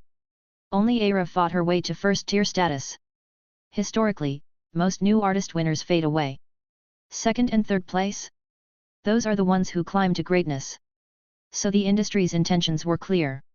And as expected, tonight's first volume instantly became a bestseller. There are too many weekly magazines in Japan. Most readers buy only one or two each week. If a story looks promising, they wait for the volume release. And tonight had dominated conversation online for weeks. Naturally, tons of new readers picked it up out of curiosity. Volume sales are calculated weekly, so everyone would have to wait until the next Sunday for the first official numbers. A new week began. Rei attended class and went home like usual. But recently, he hadn't been drawing at night, he was deep into researching this world's history instead. Meanwhile, Miyu dragged herself to school with dark circles, barely speaking to Yui or Hana anymore. The reason was simple, her new series would replace Tonight in Amitsukage Weekly. It wasn't serialized yet, but printing had already begun. So Miyu was back to full-blown manga artist mode, late nights, no sleep, constant revisions, and endless anxiety. If her ranking dropped, she'd be tortured with self-doubt. If it rose, she'd celebrate for 2 days, then immediately panic about the next week. Most manga artists lived under crushing pressure. Constant deadlines, constant fear, and the endless stream of insults online. Miyu glanced at Rei by the window. He was calmly watching the students on the field, looking relaxed, almost peaceful. She had observed him many times like this, yet no matter how she looked, she never saw anxiety, stress, or panic on his face. Even last week, when Tonight lost to Labyrinth Detective Agency by only a few dozen votes, he didn't care. Was this the difference between them? A difference in mindset? A difference in how they carried pressure? Friday morning. A new issue of Amitsukage Weekly hit the shelves. Chapter 10 of Tonight picked up immediately after last week's emotional blow. Even though Hino had forgotten True, she was still chasing the faint clues he left behind. Seeing this, Izumi finally broke down. Hino's condition had begun to improve, the amnesia weakening, just like the foreshadowing in Chapter 1. So Izumi, unable to bear it anymore, told Hino the truth with tears in her eyes. After learning everything, Hino still collapsed emotionally, but this time, only once. Because this time, her memories stayed. The chapter centered on Hino receiving her old diary and old phone, slowly uncovering her lost past, piece by piece. The manga alternated between present-time scenes and handwritten diary entries from the past, revealing feelings she herself never remembered having. The first confession. After he confessed, I thought, why not try accepting it? Maybe someone like me could step into a new world. The 3 rules. 1. Don't talk to me before school ends. Because she needed time to reorganize her memories. 2. Keep messages short. Because long messages would expose the truth she was hiding. 3. Don't fall in love. Because she couldn't store memories, so she believed she couldn't love. The day she fell asleep during their date, and woke up with everything gone. Her diary from that night read. But he knew about my amnesia, and he pretended not to know. He gave me a brilliant, brand new day because I couldn't keep yesterday. Even if I can't carry memories into tomorrow, I found new meaning in life because of him. Page after page, the manga showed diary lines readers had never seen before, all the feelings hidden out of sight. And then, the final line of Chapter 10. The sentence that shattered every reader who thought they were finally emotionally stable again. Please, God, engrave the time we spent together into my heart. If her mind cannot hold memories of True, then may her heart never forget him. Chapter 52, Wind Direction. While Rei was peacefully attending class as usual, Chapter 10 of Tonight, released that morning, was destroying his fans all over again. Everyone once thought Chapter 8, where True died, was the peak of heartbreak.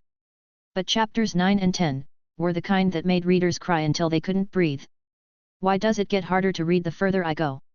Isn't this becoming worse than 5 centimeters per second? A whole chapter of build-up, just for that last sentence. This is Shirogane-sensei's idea of romance? I'm convinced.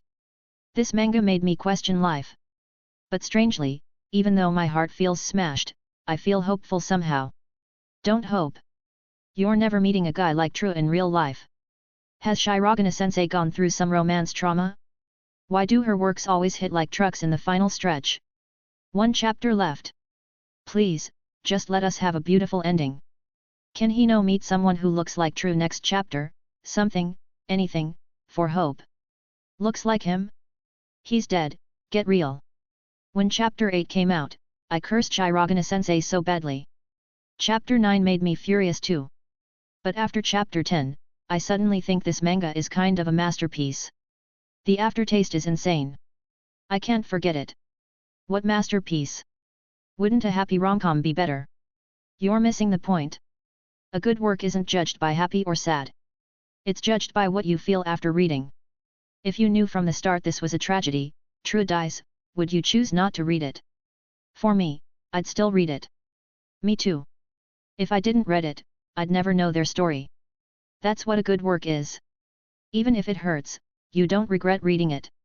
We all scold Shirogane-sensei weekly, but notice, very few people ever scold the manga itself. So before it ends, let's support it properly. By the way, Volume 1 is out today. Recommend it to friends. You're all devils. But actually, I have a friend who loves sweet manga.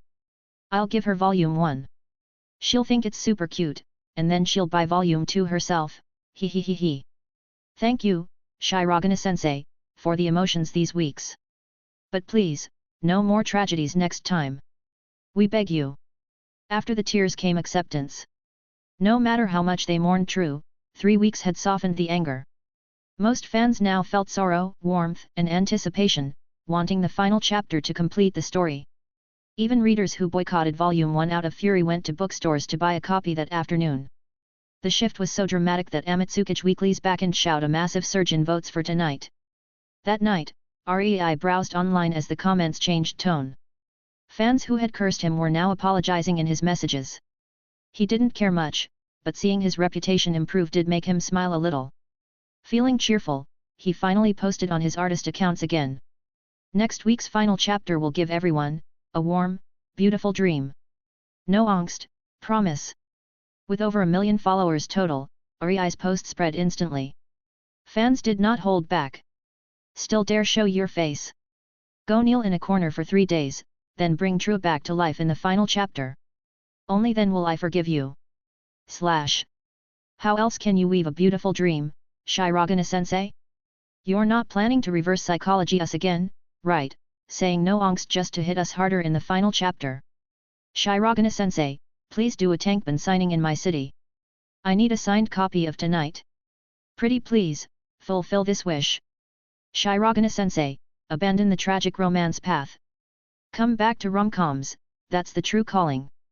Tonight already broke us. Your next work, please, make us laugh. A night passed quietly. In the morning, Misaki woke up early as always. The first thing she did was check her chat app. Seeing Rei's profile icon still grey, she exhaled a tiny laugh. Of course you're still asleep, you really have the nerves of steel. Among all the manga artists she'd worked with, every single one woke up early on poll day, either terrified or praying their ranking hadn't dropped. But Rei? Every Saturday since Tonight began, he slept like a rock until 9 or later. A weekend ritual of total calm. Meanwhile she, the responsible editor, had been awake since dawn, mind buzzing with possibilities. After washing up and leaving her room, Misaki spotted Mayu already in the living room, in pajamas, hunched over her desk, drawing her new series manuscript. Misaki blinked in surprise. Her sister, drawing this early? Had she really been shaken awake by Rei's success? Morning, Misaki said. Morning. Mayu didn't look up for long, returning immediately to her pen. I thought your deadline was still 5 days away, Misaki asked. Why start today? Mayu let out a slow breath. My series is taking over the slot after Rei's. And REI's ending tonight at rank 1, so my debut chapter can't perform badly. For chapter 1, I have to get at least into the top 8. Then climb from there. And before my manga ends, I need to hit rank 1 at least once. Misaki raised an eyebrow. No one asked you to do that, you know. Can't I have expectations for myself? Mayu shot back, gripping her pen tighter. If I stay lazy like before, I don't want REI's future fans digging through his history, finding out I once competed on the same stage as him, and got obliterated without a fight. That'd be humiliating. Her pen scratched the manuscript with renewed force. Misaki didn't interrupt. Instead, she felt a quiet relief. Her sister had been shaken awake. And, she was clearly assuming something, that tonight really would reach number 1 before it ended. Chapter 53, Reaching the Top and Achievements. At 10 in the morning, Misaki was working from home, when a new message from the manga group popped up. It was an electronic document. She took a slow breath and opened it. Her eyes immediately locked onto the first line. Rank 1. Work, tonight, even if this love disappears from the world. Total votes, 15,362. The rest of the data didn't matter. Misaki stared at that number, heart pounding with a mix of disbelief and pride. She had no talent for drawing manga herself, but she loved this industry deeply, inheriting that passion from her mother. And over time, her dream changed. If she couldn't become a great manga artist, she would discover one. 3 years after graduating, she'd been stuck managing third-tier magazine works. Steady results, but never outstanding. And she always felt a bit restless because of it. But after meeting REI, everything shifted. In just half a year, she'd risen to handling a second-tier magazine. And now, the work she oversaw had taken rank 1. A small part of REI's success belonged to her too. Misaki typed a message, "Congrats, tonight ranked first this week." REI's reply came quickly, "Congrats to us. We created it together." She stared at that line much longer than she expected, then typed again. "Come to my place tonight. We're having a celebration." She wasn't someone who celebrated often. But if ranking first wasn't worth celebrating, what in her life was? Still, she added one more message immediately after, "And REI, the new work must reach me by January. If you miss the window, the next Dream Comic slot may be half a year away." Celebration is celebration. But deadlines were life or death in the industry. Time waits for no one, and she didn't want REI, who was in a career upswing, to miss this opportunity. Saturday passed. Sunday morning arrived. This time, REI didn't get a text, he got a phone call. He blinked at the clock. 8:30 a.m. "Misaki-san? I got home late after the party. Why are you calling this early on a Sunday?" Her voice carried a noticeable tremble of excitement. "REI, I have important news. Do you know the first week sales of tonight's Volume 1? REI froze. "Right, today made a full week since the release. The numbers should have been compiled overnight. Maybe 400,000. He guessed cautiously. He still unconsciously used his previous world as a reference. Breaking 400k first week was already insane over there. Misaki inhaled sharply. 550,000. 550,000 copies, REI. Her excitement slipped through her voice. I thought matching 5cm/SS360k would already be amazing, but this. REI fell silent. 550,000 meant average sales breaking 1 million was basically certain. As Misaki spoke, her grip on the phone tightened slightly. If things continued this way, the top 3 for the Best New Manga Artist award would undoubtedly be REI, Minami, and Ren. The only mystery left was who would take first place. REI laughed softly. I said before, save the discouragement for after they actually win. Then. He added, half teasing, Editor Misaki, your celebration party yesterday was too early. Otherwise, we could have celebrated again today. He was surprised, of course, but not overwhelmed. Tonight had taken first place, Amatsukichi Weekly's circulation had just passed 2 million, and online discussion had stayed hot for weeks. It was a big jump, but still within what he considered reasonable. What concerned REI most at this moment, though, was money. At his core, he was simple. When his manga succeeded, the first thing he thought about was earnings. After hanging up, he sat quietly for a while, still feeling a bit dazed. Meanwhile, the outstanding rankings and tankban sales caught far more eyes than just theirs. Critics and media across the country reacted immediately once the numbers came out. If last week they praised him with restraint, this week they went into full genius discovered once in 5 years mode. Several articles declared he was the guaranteed winner of the New Artist Award. Rei could feel the effect the moment he stepped into school the next week. His class, the hallways, even groups of girls chatting, everywhere he heard fragments of "Tonight," Shyro gain, and excited whispers. The industry's expectations for this high school newcomer were now at an all-time high. His debut year was ending next week with the final chapter, and no matter what he achieved after this, the legend was already set. 16 years old, 5 months since debut, 2 works topping Sakura Weekly and Amatsukichi Weekly, what more perfect genius manga artist template could exist? Under that atmosphere, another week went by in a blink. Friday arrived, and the Hojimori Group's heavy promotion was obvious everywhere. Bookstores across cities had "Tonight" posters covering entire manga sections. Even the new Amatsukichi Weekly cover featured a large, smiling portrait of Toru, the deceased male lead, front and center. It was clear the publisher was giving the finale its all. Early that morning, the first customer stepped into the bookstore. She headed straight for the Amatsukichi shelf and paused at the cover illustration for a few seconds. Her pale, slender hand lifted a copy from the stack. "I hope Shirogane-sensei meant it, that the final chapter will really give us a beautiful dream." With that wish in mind, Hinata walked toward the cashier, full of anticipation. Chapter 54, Tonight, the end. For many manga fans, once a story ends, it simply ends. But for Hinata, every time a work she loves reaches its finale, a soft unwillingness stirs in her heart. It's like sending off an old friend, a quiet ache that lingers. Even today, after buying Amatsukichi Weekly, she sat at home holding the magazine for half a day. She didn't open it, because she knew that once she tore the plastic and turned the pages, the journey with Tonight would truly be over. But eventually, she exhaled, tore open the wrap, and began reading. The final chapter opened with several pages of gorgeous color. As always, the art was breathtaking, the details rich enough to stop the heart. And now that it was the last chapter, every remaining mystery had to be resolved. After reclaiming her diary and learning she once loved a boy named Toru, Hino went with Toru's older sister to visit his grave for the first time. Even now, Toru's sister gently encouraged her, not to be trapped by the past or by an old diary. "Your future shouldn't be chained by my brother," she told her softly. "I still want to find him, little by little," Hino answered with a calm smile. "The memories between us, they must still be somewhere in my heart."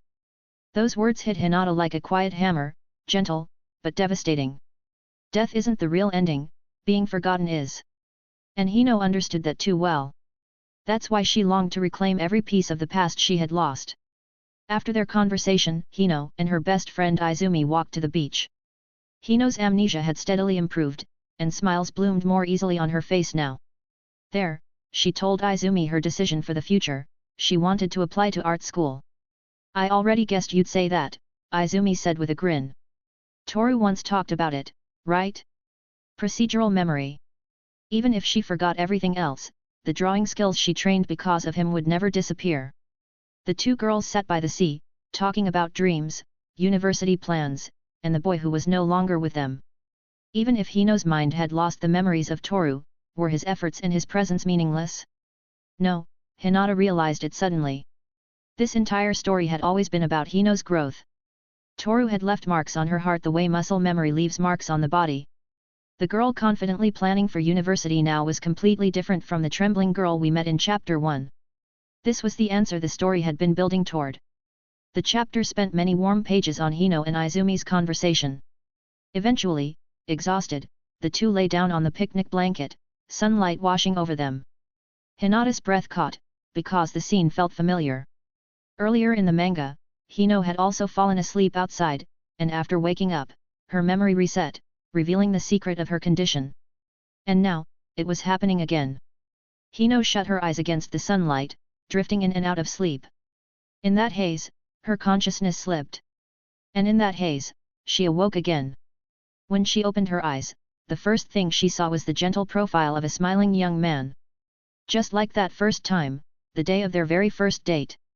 Except this time, Hino didn't panic. This time, there was no amnesia waiting to devour her memories. "You're awake," Toru said, smiling exactly the way she remembered. Hino pushed herself up from the grass, looking at him with eyes full of warmth and trembling affection. "Everything in this world is always fading," her inner voice whispered. "But some things remain. Never fading." A tear shimmered at the corner of her eye as she nodded at the boy standing in front of her, the boy who should no longer exist in this world. In that moment, all the emotions the manga had built washed over Hinata, nearly overwhelming her. Because until now, the story made one rule clear: every time Hino fell asleep, her world reset. She had never dreamed before, or rather, even if she had, she could never remember it. But now, for the first time, Hino truly fell asleep. And in that brief, impossible space between sleep and waking, the boy she could never remember smiled at her again, as gently as he once had. Falling asleep used to mean losing everything. Today, falling asleep meant finding him again. When Hino opened her eyes on the beach, Toru was gone, only Izumi slept quietly beside her. Hino looked up at the faraway blue sky, and a soft smile curved her lips. Her inner voice rose like a warm breeze. "Toru, he really does live in my heart. Even if this love disappears from the world, I will use my heart to draw you again." Chapter 11. The End. When Hinata reached that final line, she couldn't describe what washed through her. Was it sorrow? Relief? A bittersweet ache? She only felt tears rising, blurring the last panel. Without hesitating, she opened her laptop, logged into the Amatsukage weekly website, and immediately cast her vote for tonight. Then she sat back, pressing a hand to her chest, memorizing the title tonight and the name Shyro. A manga that moved her every single week, and ended without a single wasted panel. It was complete. Perfectly, painfully complete. That day became the most emotionally unified day for tonight's fans since Serialization began. No arguing, no insults, no complaints about the author. Just pure, collective heartbreak and gratitude. "Teacher Shyro, I cried like a child. Why even the last chapter? Why? He said he'd give us a beautiful dream, and he did, but God, it still hurts so much. I'm devastated, but also thankful. After finishing the final chapter, my heart feels empty. I want love, but I'm terrified I'll never meet someone like Toru. Please, Shyro, draw a university side story about Hino. I need to see her future. I prepared myself for heartbreak, but the dream scene destroyed me anyway. How was anyone supposed to guard against that?" Hino falls asleep, Toru appears smiling just like before. It's perfect and cruel at the same time. The title tonight, "Even if this love disappears from the world, I finally understand how perfect it is." Volume 2 Tankobon, hurry.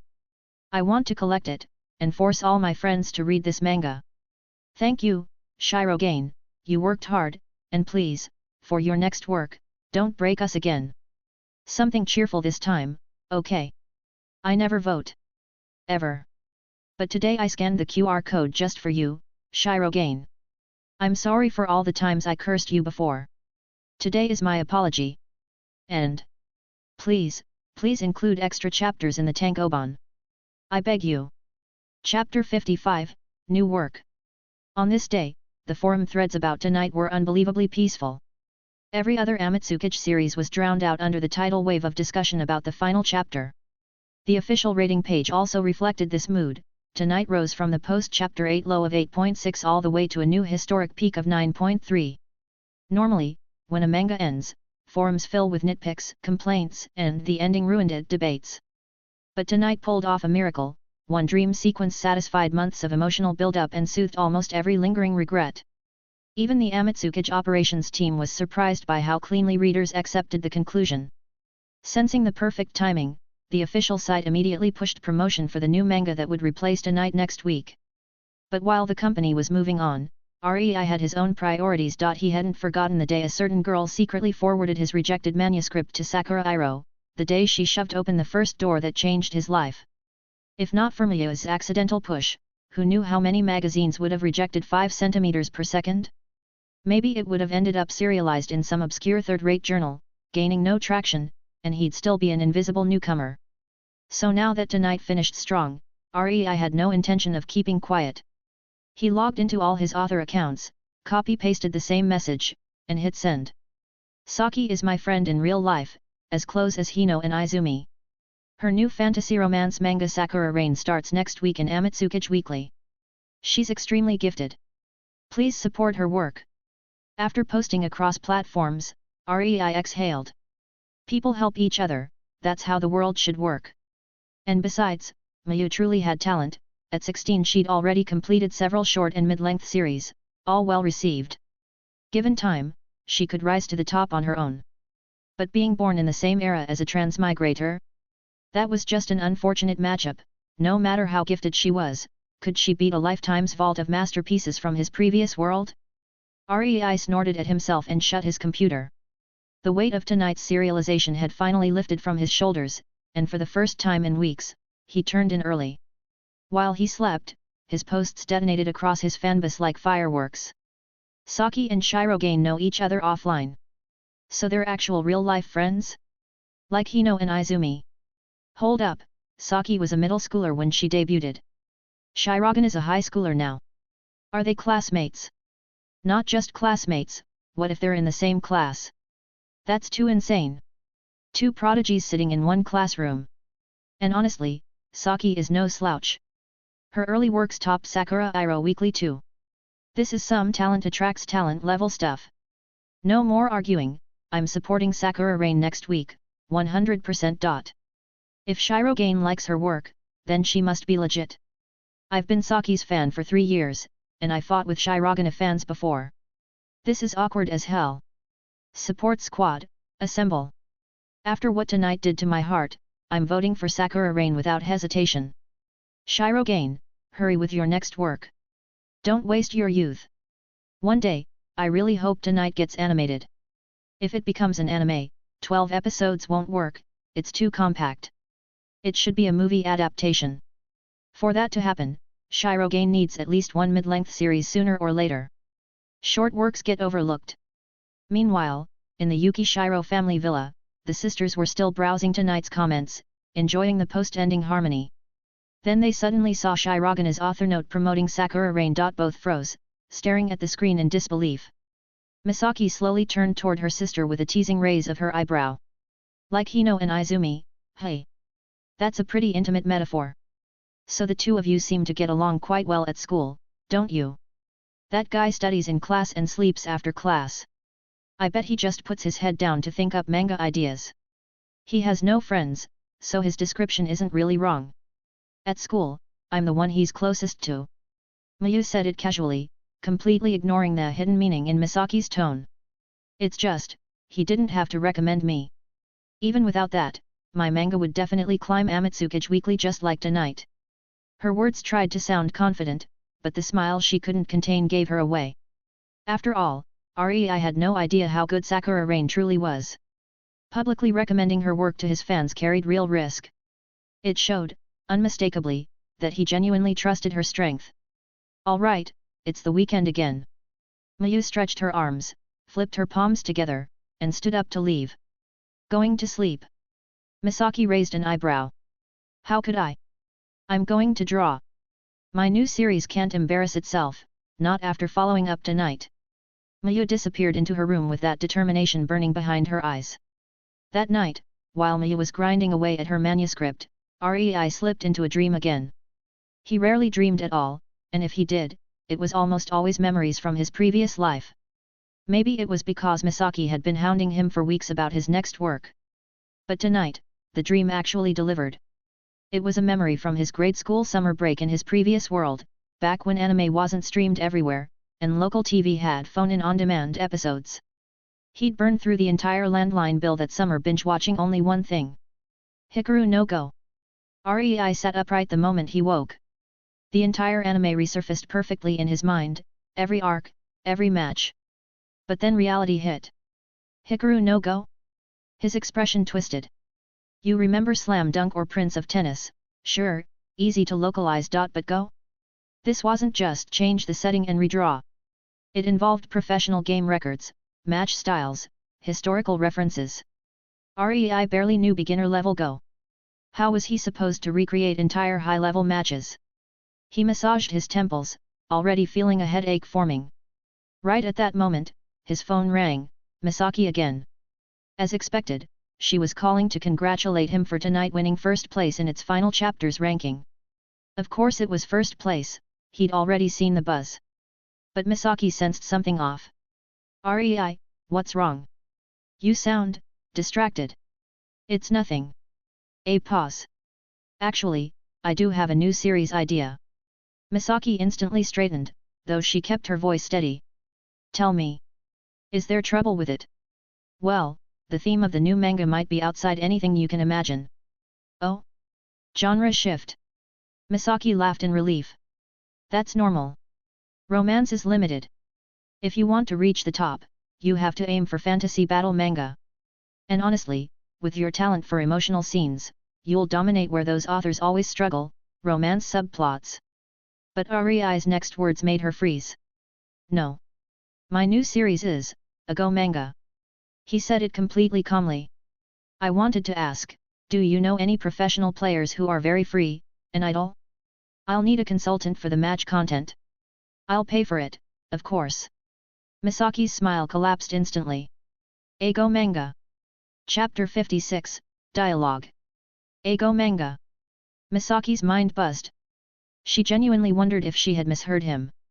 Sure, Japan had plenty of works that blended romance with sports or competitions. Romance plus baseball, romance plus shogi, romance plus music, those had broad audiences. Guys and girls could both enjoy them. But romance plus go? Running, tennis, basketball, soccer, everyone understood them. Even casual readers could relate. Go, on the other hand, immediately filtered out 95% of people. Of the remaining 5%, how many even read manga? Of course, Misaki knew exceptions existed, truly great works could pull total beginners into a niche world. But could Rei guarantee his Go manga would be that strong? Strong enough to make Go illiterate readers fall in love with it? If not, the theme itself was a massive filter. Rei clearly sensed what she was thinking. He spoke before she could. "Editor Misaki, do you remember the rule I told you before?" Misaki's eyes flickered, then she understood. Comic artist status. If Rei's work didn't violate national laws or morality, no one at Hojimori Group had the authority to force plot changes. Not even for a Go manga. Rei's voice remained calm. "Trust me. I know the weaknesses of a Go series. But this manga will be a hit. Even readers who know nothing about Go will fall for it." Misaki inhaled sharply. "Rei, think this through. Your new work already passed Chief Editor Han's approval. You can directly enter the Dream Serialization meeting. But that does not guarantee selection. If you choose a practical, grounded theme, your chances of passing will be much higher." Misaki didn't doubt Rei's talent, she doubted the genre. Even geniuses had flops. Even top-tier creators had new works cancelled. Fame didn't guarantee survival. Rei didn't argue market logic. "Editor Misaki, my new manga is Hikaru no Go. And it won't change. Yes, it was niche. Yes, it filtered readers. Yes, it broke every marketing rule. But Rei knew what Misaki didn't. Hikaru no Go was a miracle. In his past life, it sparked millions of people worldwide to pick up Go. Even total beginners could read it effortlessly. It changed an entire generation." Silence filled the call. Just when Rei thought the signal had dropped, Misaki finally spoke. "Rei, opportunities in life aren't unlimited. Sometimes the chance you casually bet on might be the last chance you'll ever have. Most people only understand this after youth has faded and regret becomes permanent." Her voice trembled slightly, but her tone was firm. "You've chosen to stake this hard-earned opportunity on a Go manga. Then I'll respect that. I'll believe you aren't blindly arrogant from a little success." A pause. "Then, you want a professional Go consultant, someone extremely skilled, with free time, who can advise your matches, right?" Another breath. "Don't underestimate me. I'm not just a manga editor. I have connections in industries far outside manga. I'll find someone for you. No later than 2 weeks." Rei went silent for a moment. Then, quietly, "Thank you." The call with Misaki ended quickly. Rei's fans, of course, had no idea he was already preparing a new manga. They were still basking in the emotional afterglow of tonight, obsessing over tankban sales and rereading the finale. But certain organizations in Japan had already placed Shyro on their radar. This year, Japan's manga scene had seen plenty of new creators debut, just like every year. But among all these newcomers, only 3 had tankban sales that broke the 1 million mark. And one of them in Shyro, the monster who appeared out of nowhere in the second half of the year. And the ridiculous part? Shyro didn't just have 1 million seller. She had 2. 5 centimeters per second only needed a little more time before crossing the mark. And tonight? With the first week 560,000 blast, it was obviously going to break 1 million within 2 months. The annual New Manga Artist Award nominates 10 people, but everyone knows only the top 3 matter. The other 7 are decorations. And this year's top 3 candidates were already obvious. The only real suspense was, who gets the gold? Once competition appears, everything changes. Rei's fans originally just loved his work in peace. But now that Shyro was in direct conflict with 2 other rising stars, the fanbases collided like firecrackers. Ren vs Minami had already been at each other's throats for months. Add Shyro into the mix, and suddenly the entire internet became a 3-way war zone. What genius high school girl! Shyro is probably so ugly she doesn't dare show her face. Just wait. When they nominate her and she comes on stage, if an ugly girl appears, all you Shyro fans will die of embarrassment. Manga artists are judged on their work, not their looks. If I cared about faces, I'd stan idols. And what if she really is a pretty genius girl? Then what will your fandom do? You already lose in achievements, and then you lose in appearance too? And the funniest part is your artist is 20 years older than her. Female fans are so shallow. Always talking about looks. Ren's work is better. Please. Ren's style is so niche it smells like his famous manga artist dad ghost wrote half the plot. If he wins the newcomer award, I'm done with Japan's entire award system. You 3 fanbases are hilarious, talking as if the winner is guaranteed to be one of you. Did it never cross your mind that maybe none of your favorites will win? None of them? Are you delusional? The next best newcomer has an average 520,000 sales. If that wins over 3 million selling monsters, Japan's manga industry should close shop immediately. Chapter 57, Hikaru no Go. Time passed, and after tonight ended, Rei shifted all his attention to the upcoming Hikaru no Go manga. The art in the original series was great, but the character designs were undeniably outdated.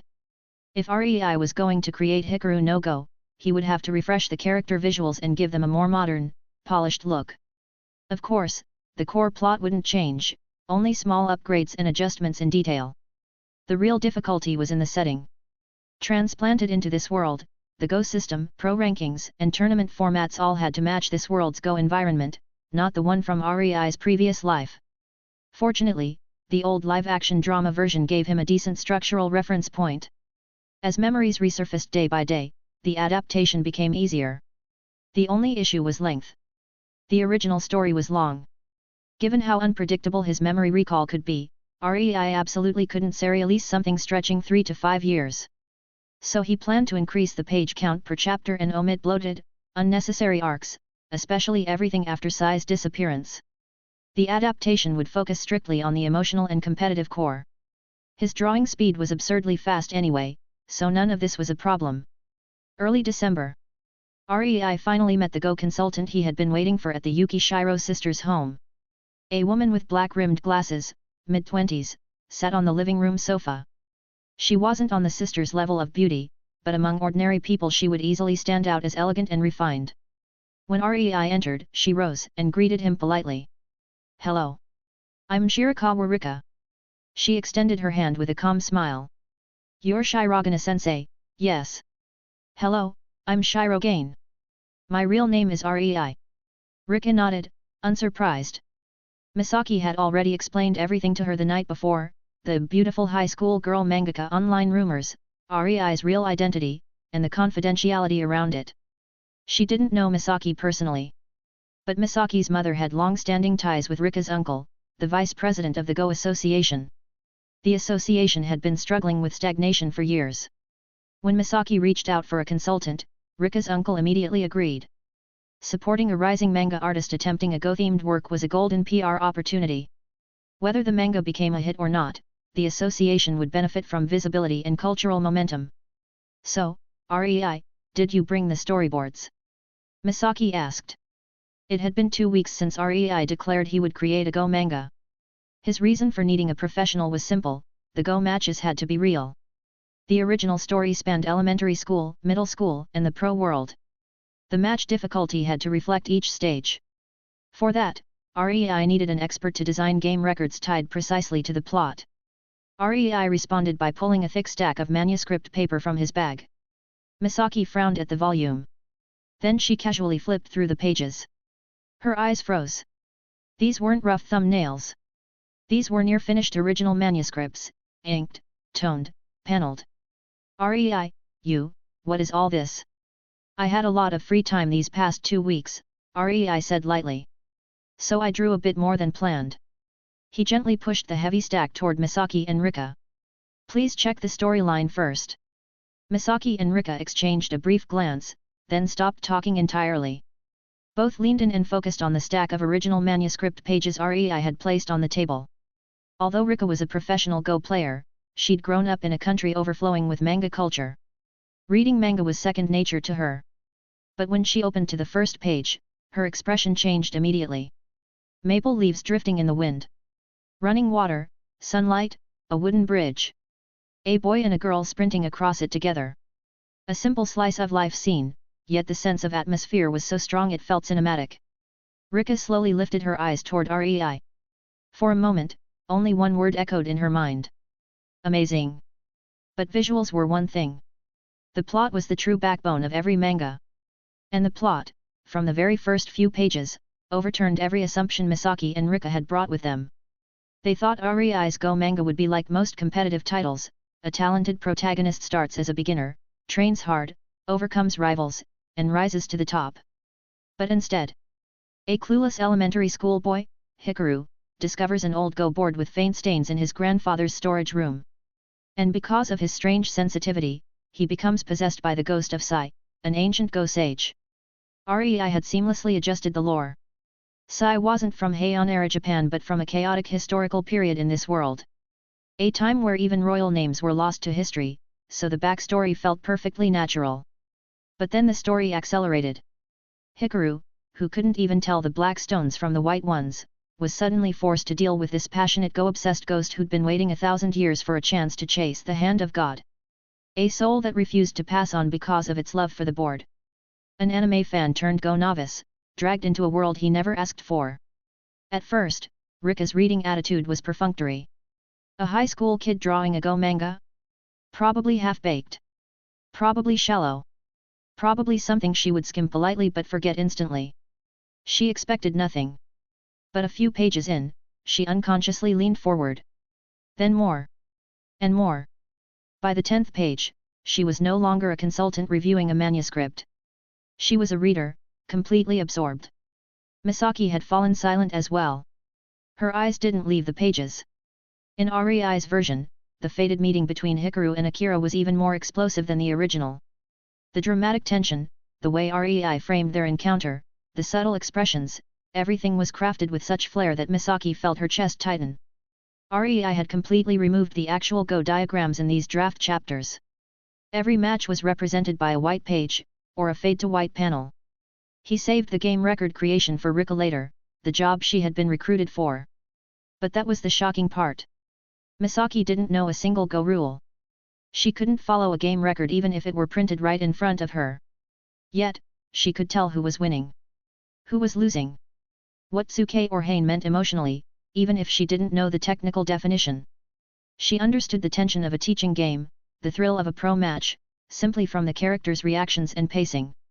And the moment she finished the first chapter, a strong, lingering sense of not wanting it to end hit her. It made her breath catch. She didn't understand Go. The page didn't even show the stones. And still, she was hooked. She wanted to read chapter 2, wanted to learn what Go was, wanted to understand the rules. She turned toward Rei, stunned. Rika gently closed the manuscript. Her fingers tightened around the pages. This is genius.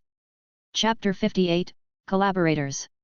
Whether a manga is truly good is often clear from its very first chapter. Works like Reborn, slow at the start but explosive later, are rare exceptions. Most successful titles shine from Chapter 1 all the way to their peak. Of course, many of those giants still collapse near the end, because sustaining brilliance is the hardest challenge in the entire industry. But Hikaru no Go? That was a masterpiece that stayed captivating from the opening page to its final moment. In Rei's previous life, fans constantly begged the author to continue it. Not because it was incomplete, but because it ended too soon. Misaki and Rika, standing here now, could clearly feel why. Earlier, both had worried whether a Go manga could be readable at all. Especially Rika, as a pro player, she initially wanted to reject this task outright. I spend all day fighting on the Go board. Why would I come home and read manga where the characters are, also playing Go? To her, that sounded like double punishment. But now, after finishing the first chapter, she lifted her eyes from the manuscript, breath slightly quickened. Rei, what happens next? What's the next part of the story? It surprised even herself how eagerly the question left her mouth. She had no idea what the actual match between Sai and Akira looked like. Rei hadn't drawn a single proper diagram, only blank pages representing unseen moves. But through their dialogue and tension alone, she knew, Sai won by 2 points. Akira was shaken. And the pressure from being a world champion's son, she understood that perfectly. In real life, teenage prodigies existed everywhere in the Go world. Talents who became pros at 13, then crushed hard-working players like her without effort. So when she read Akira's scenes, her mind instinctively replaced him with every smug little genius she'd ever faced. Rei took a breath and began explaining the upcoming plot. The moment Misaki saw his expression, her worry eased. He wasn't uncertain, he was confident. And as Rei described the threads ahead, a fated rivalry. A 1,000-year-old Go master chasing the hand of God. Two boys growing, colliding, inspiring each other. Misaki felt her editor instincts spark to life. The market was unpredictable, sure. No one could forecast what the public would love or hate. But one rule never changed, a manga only needs one thing, to be genuinely interesting. And Hikaru no Go, even with its niche theme, was overwhelmingly interesting. Rika finally sat back, eyes gleaming. I get it now, Rei. Don't worry, I already know how to structure the match between Sai and Akira. She tapped her phone lightly. For Akira's first game as a one-dan pro, there are tons of real match records in the association. I'll find a few good ones and modify them. She smiled, a real smile, not her earlier polite professional one. You said Hikaru will crush Akira again in Chapter 2, right? Then draw the next draft quickly. She leaned forward. I'll help you design the second game too. Oh, got it. Rei straightened up immediately. Let's exchange contacts, Rika added. We'll need to talk often from now on. Misaki blinked. Just minutes ago, these two were strangers. Now they were talking like old colleagues, united by pure enthusiasm. She had thought Rika was the cool, aloof type. But it seemed that when something truly interested her, she could be surprisingly warm. Rei pulled out another folder. By the way, Rika-sensei, my plot outline is nearly complete. Given the pacing, this series should run for at least a full year. Later on, the manga will involve the pro exam arc, and the matches after the protagonist becomes a professional player. I can look up the basics online, but, for the real details, I'll need to consult you. I hope you won't mind me bothering you. And of course, I'll pay your remuneration on time. The alternate Japan version of Hikaru no Go that Rei intended to draw was based on the manga from his previous life, merged with pieces from the live-action adaptation. But the Go environment in this world wasn't identical, and for everything from terminology to handling of pro rankings, he needed someone within the industry. That was why he had sought out Rika, not only for the game records, but also for the background realism of the world. Remuneration, hey. Rika perked up at that, pushing up her glasses lightly. She had wandered through many twists and turns in her Go career, but her personality was refreshingly straightforward. A high school manga artist affording professional consulting fees? I heard from my uncle the amount wasn't small. Are you sure your manuscript payments can even keep up? She had been prepared to say, the story is fun, so I might lower the price a little, consider it a contribution to promoting Go.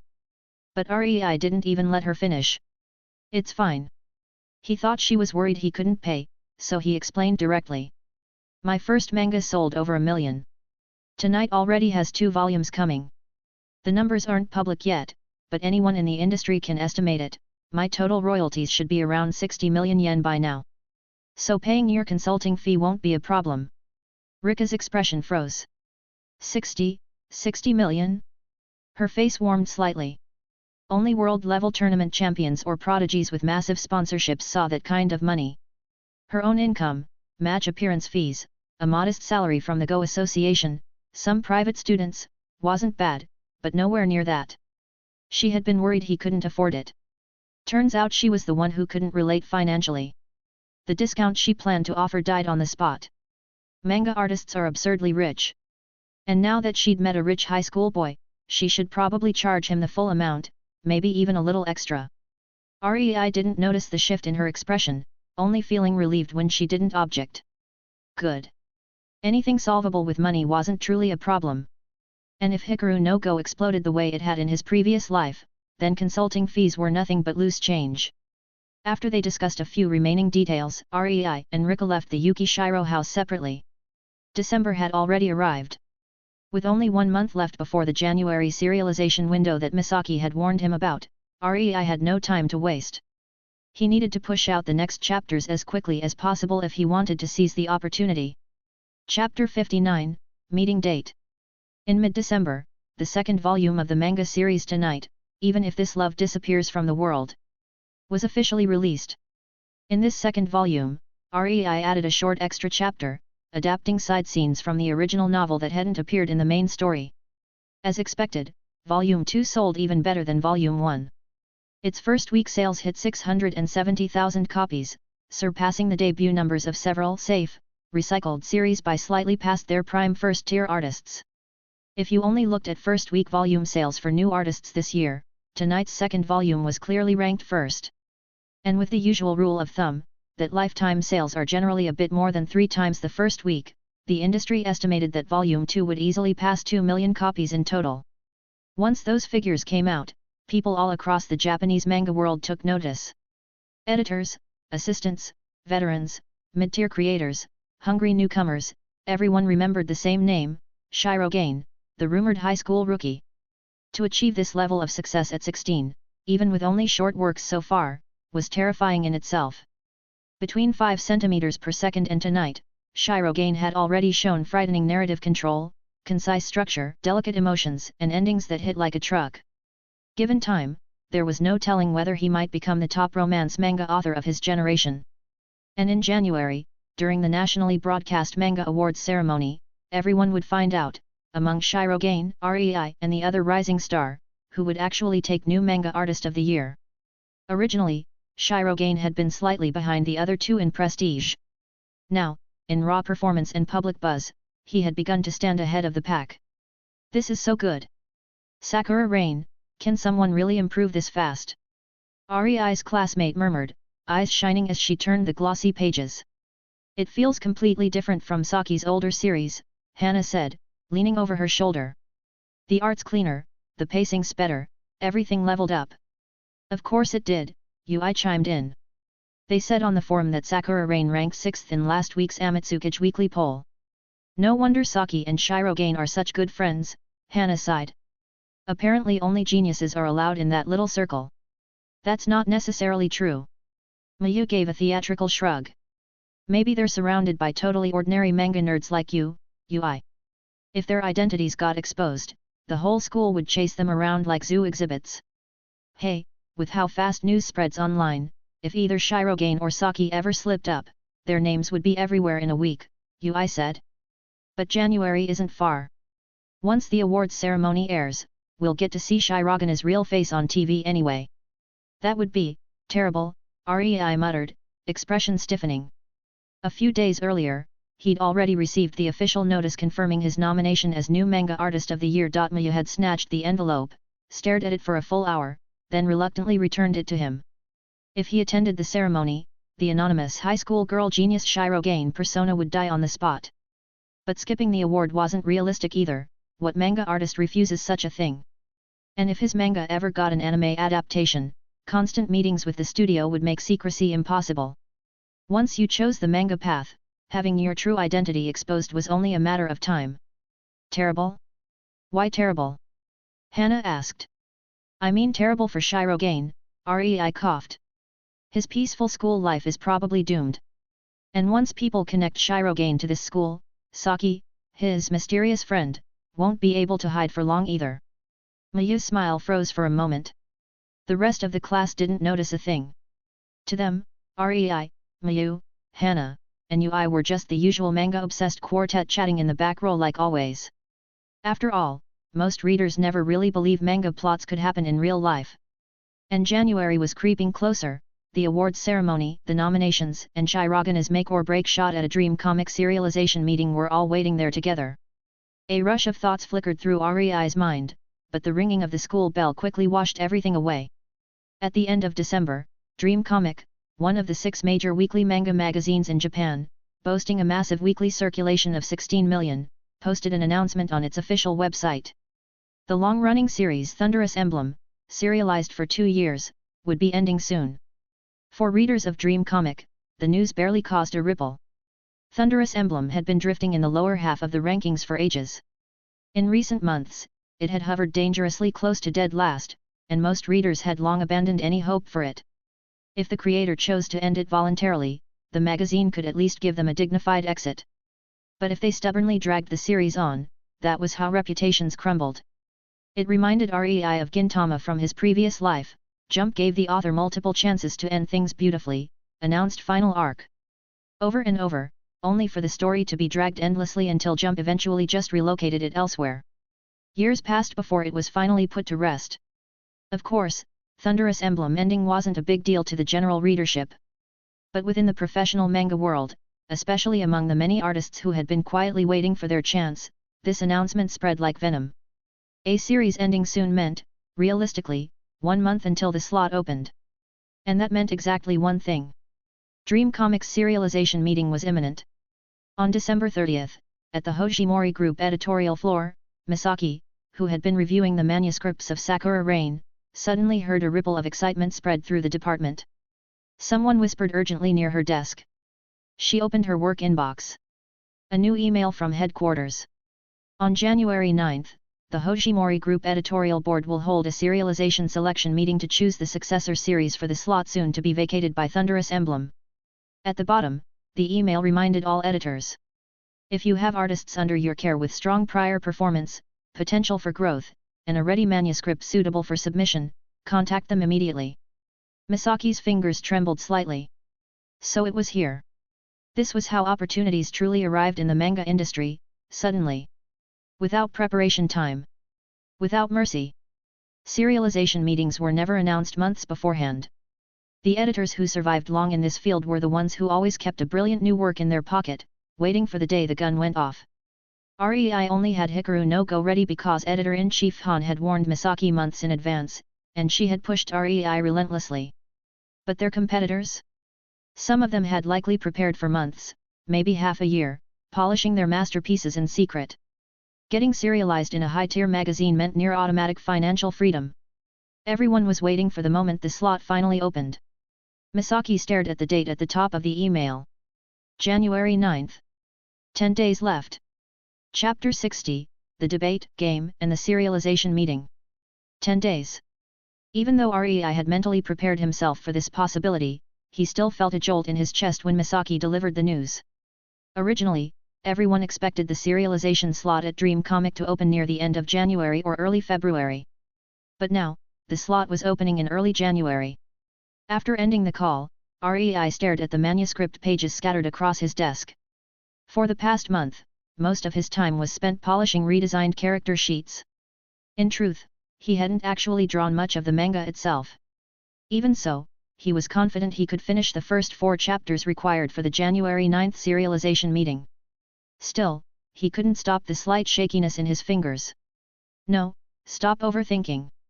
Rei inhaled deeply. Back in my previous life, when Hikaru no Go was proposing for serialization, the situation was the same. A niche theme. Editors doubtful. No one optimistic. And yet, it was approved by Weekly Shonen Jump. He exhaled. There's nothing wrong with Hikaru no Go. The only question is, are the editors at Hojimori Group sharp enough to recognize it? Time marched into January. Across the entire manga industry, excitement was building for the Grand Japan Manga Awards ceremony, held every mid to late January by major publishers. The televised broadcast routinely drew massive viewership. The ceremony wasn't only for the new Manga Artist Award. It also included Manga of the Year, Best Commercial Performance, Critical Excellence Award, etc. Long-running series weren't eligible, only works born within the year were considered. As the date approached, the arguments among the three biggest fanbases, Shyro and the two rival newcomers, became fiercer every day. Especially Shirogana's fans. Although Arii's two works, 5 cm per second and Tonight, were short, their fan communities were enormous, and emotionally united. During December and January, Shirogana's supporters practically flooded the internet promoting his works, unknowingly fueling conflict with the other two newcomers. Online flame wars reached their peak. At Firestorm_89, people seriously praise this self-pity tragic romance writer? If Shyro wins New Manga Artist of the Year, the manga industry is finished lol. At Gossip Crow, bro, stop pretending. All you Shirogana fans got hypnotized by that genius high school girl rumor. Are you even reading the manga? At Snoptal_Shirafan, which eye of yours saw us liking her because of beauty? Shirogana sensei has never released a private photo. We follow her works because they're good. Even if she's old, young, ugly, cute, male, female, or a raccoon in a hoodie, we don't care. At Latte and Ink, exactly. If Shirogana sensei goes on stage and it's literally a dog accepting the award under that pen name, I'll still buy every volume. Unlike you comic artist fans whose fave only trends because of his famous dad. At April Rain_Illustrator, and seriously, comic artist fans need to chill. Always marketing, she quit her job in her 30s to chase the dream. Shyro draws manga after school, juggling exams. Everyone works hard, but only your side tries to monopolize the word effort. At Neutral Reader 21, isn't all this arguing pointless? The judges decide the awards, not you guys. At Blue Phoenix 77, wrong. Judges absolutely check online reputation. If comic artist/second comic fans smear Shyro everywhere and we don't counter it, they'll think Shirogana is disliked and drop her from Gold Award consideration. At Teacup Ghost, that's actually true. The committee monitors SNS sentiment every year. At Nidal_Studio, anyway, can't wait to see Shirogana's real face on TV. Bet she's hiding because she's ugly AF lol.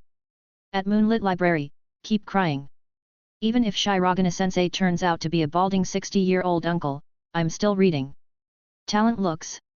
Rei could not control fans, nor did he have the energy to bother. But naturally, the two other nominees began harboring resentment, and even hostility. After all, Shirogana's works had far larger fanbases than theirs. And since he hadn't revealed his face, jealousy and pettiness grew. What genius high school beauty! If she was really beautiful, she wouldn't hide. Bet she's ugly. Wait till she accepts the award. When her fans see the truth, they'll scatter. Rei couldn't help but sigh. January 4th evening at Rei's home. So this is your house? Rika looked around curiously. Before Rei's parents passed away, the family was financially comfortable. Although the house itself was an aging suburb building, the interior decor, warm-toned walls, tidy bookshelves, framed artwork, felt inviting and cozy. Rika and Rei had been collaborating through messaging apps for 2 weeks now. She had already constructed the Go records for chapters 1 through 4, referencing real games from former pros and modifying them to match the story's momentum. But Rei was still a Go novice. Even with the diagrams, the deeper meaning behind critical moves was beyond him. And since the characters in the manga discussed these moves in detail, Rika had to come in person to teach him the exact reasoning behind key sequences. Your house is surprisingly clean, she murmured. Much cleaner than the disaster zone I imagined a manga artist's place would be. Thank you, Rei replied with a small smile. What are you thanking me for? I wasn't praising you, I was praising your... Rika's gaze shifted to the framed portraits hanging on the wall. A man and woman. His parents. Her words froze mid-sentence. Ah, so that was why he drew manga at such a young age. All right, she said quietly, let's get to work. Rei placed the completed 4-chapter manuscript on the table and pulled out the key pages involving the Go matches. Rei laid out the printouts of the Go records across his table, the pages spreading out like a battlefield of black and white stones.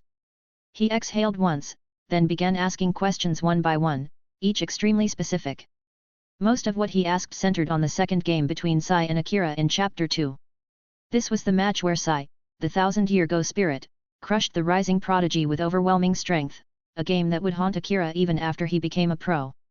Rei asked carefully, because the placement of every stone had to match the emotional beats of the story. And this game wouldn't only appear in Chapter 2, later, when Hikaru studies it again online, it becomes a key pivot in the plot. Rei knew this. He had to get it right. Rika, sitting opposite him, answered just as carefully.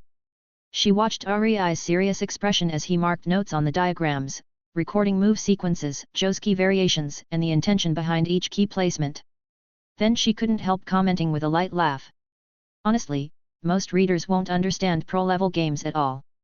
Even if you cut corners, nobody will notice. Why push yourself this hard over Go records, when you're just drawing manga? Rei paused, then replied without the slightest hesitation. Because if this manga gets serialized, it will definitely get popular. He flipped another page and continued. And I really like Sai. I don't want people mocking him because I was lazy. If the manga becomes a hit, fans, or even real pros, will dissect every detail. Rei's tone stayed calm, but Rika could tell he was completely serious. I don't want people saying, this Sai guy is supposed to pursue the hand of God. He plays worse than amateurs. Rika blinked. She had expected a theoretical answer, something about professionalism, or art, or integrity. But this boy was simply trying to protect a character he loved. After a moment, her voice softened. Misaki told me about your drawing speed. You probably drew half a chapter in the time I've been preparing these notes. You really put this much effort into defending a fictional character. Rei smiled slightly. I told you. I love the character Sai. Then Rei looked at her, quietly but confidently. And I'm pretty sure you already like this manga too. Rika stiffened slightly, caught off guard. If you keep working on it with me, you'll end up loving Sai as much as I do. And when that happens, you'll understand exactly why I'm doing this. But then Rei sighed. However, I still can't figure out one thing. The hand of God. The phrase alone made Rika feel a headache coming. Rei touched the papers, frowning. Ever since taking on this task, Rei had been urging her to find a Go game from this world's history that could be considered the concept of the hand of God in the manga, and if found, it would be best to modify it for use in the later manga plot. He slowly turned his gaze toward her. Rika instantly raised both hands like she was surrendering. Don't look at me. I'll try, but I'm not a miracle worker. She could already feel a migraine building. This boy wasn't just serious, he was terrifyingly serious. For the hand of God. I'll look through historical records. But no promises. Rei laughed softly. Sorry. I know I'm asking a lot. He bowed his head lightly. Thank you, Rika-san. After we finish today's work, I'll treat you to a late-night meal. Only then did she relax a little, clicking her tongue. Finally, something I actually want to hear. She crossed her arms and smirked. You'd better work hard. I came all the way here to help you, don't let your manga get cancelled early. If it flops, even 100 midnight meals won't save your reputation. Over the next few days, Rei and Rika exchanged notes, diagrams, analysis, and dialogue revisions non-stop. By January 7th, they finally completed all Go-related materials for the first 4 chapters of Hikaru no Go. Rei had already finished most of the art. Now, with Rika's corrections, the project was ready. That evening, Rei arrived at Misaki's home. He pulled a thick stack of manuscript pages from his bag. These were the fully drawn first 4 chapters of Hikaru no Go, more than twice the page count of an average debut manga, each sheet dense with story, emotion, and polished artwork. Rei never padded his chapters. Every panel carried weight. Every scene pushed the story forward with meaning. Misaki accepted the heavy stack, and the sheer density of the pages made her expression grow serious. All right, she exhaled slowly. Leave the rest to me, Rei. I'll bring you good news. Rei smiled lightly. I'll be waiting. Miyu, who had been standing quietly behind her sister, looked at Rei with a complicated expression. Her own series Sakura Rain had just ranked 5th in last week's Amatsukage weekly popularity poll. Anyone else would be thrilled. But there was no feeling of triumph in her chest. Because Rei had already stepped into a completely different battlefield, aiming not for a weekly slot, but for a serialization spot in Dream Comic, one of the big 6 magazines in Japan. If things went well, then by February, Hikaru no Go would make its public debut. Not to thousands, but to tens of millions of readers all across the country. Miyu clenched her fists. Good luck, she whispered to Rei, and to her sister Misaki as well. The next morning, Misaki submitted Rei's manuscripts to the editorial department, completing the application process for the January serialization meeting. She wasn't eligible to attend the meeting itself, not yet. Only editors whose running series consistently ranked in the top 5 of Dream Comic could earn that privilege. Right now, she could only submit the work, ensure it passed the initial screening, and then pray. The first screening was harsh. Entries from weak, low-quality artists, messy drawings, sloppy plots, amateur pacing, would all be eliminated before the real meeting even began.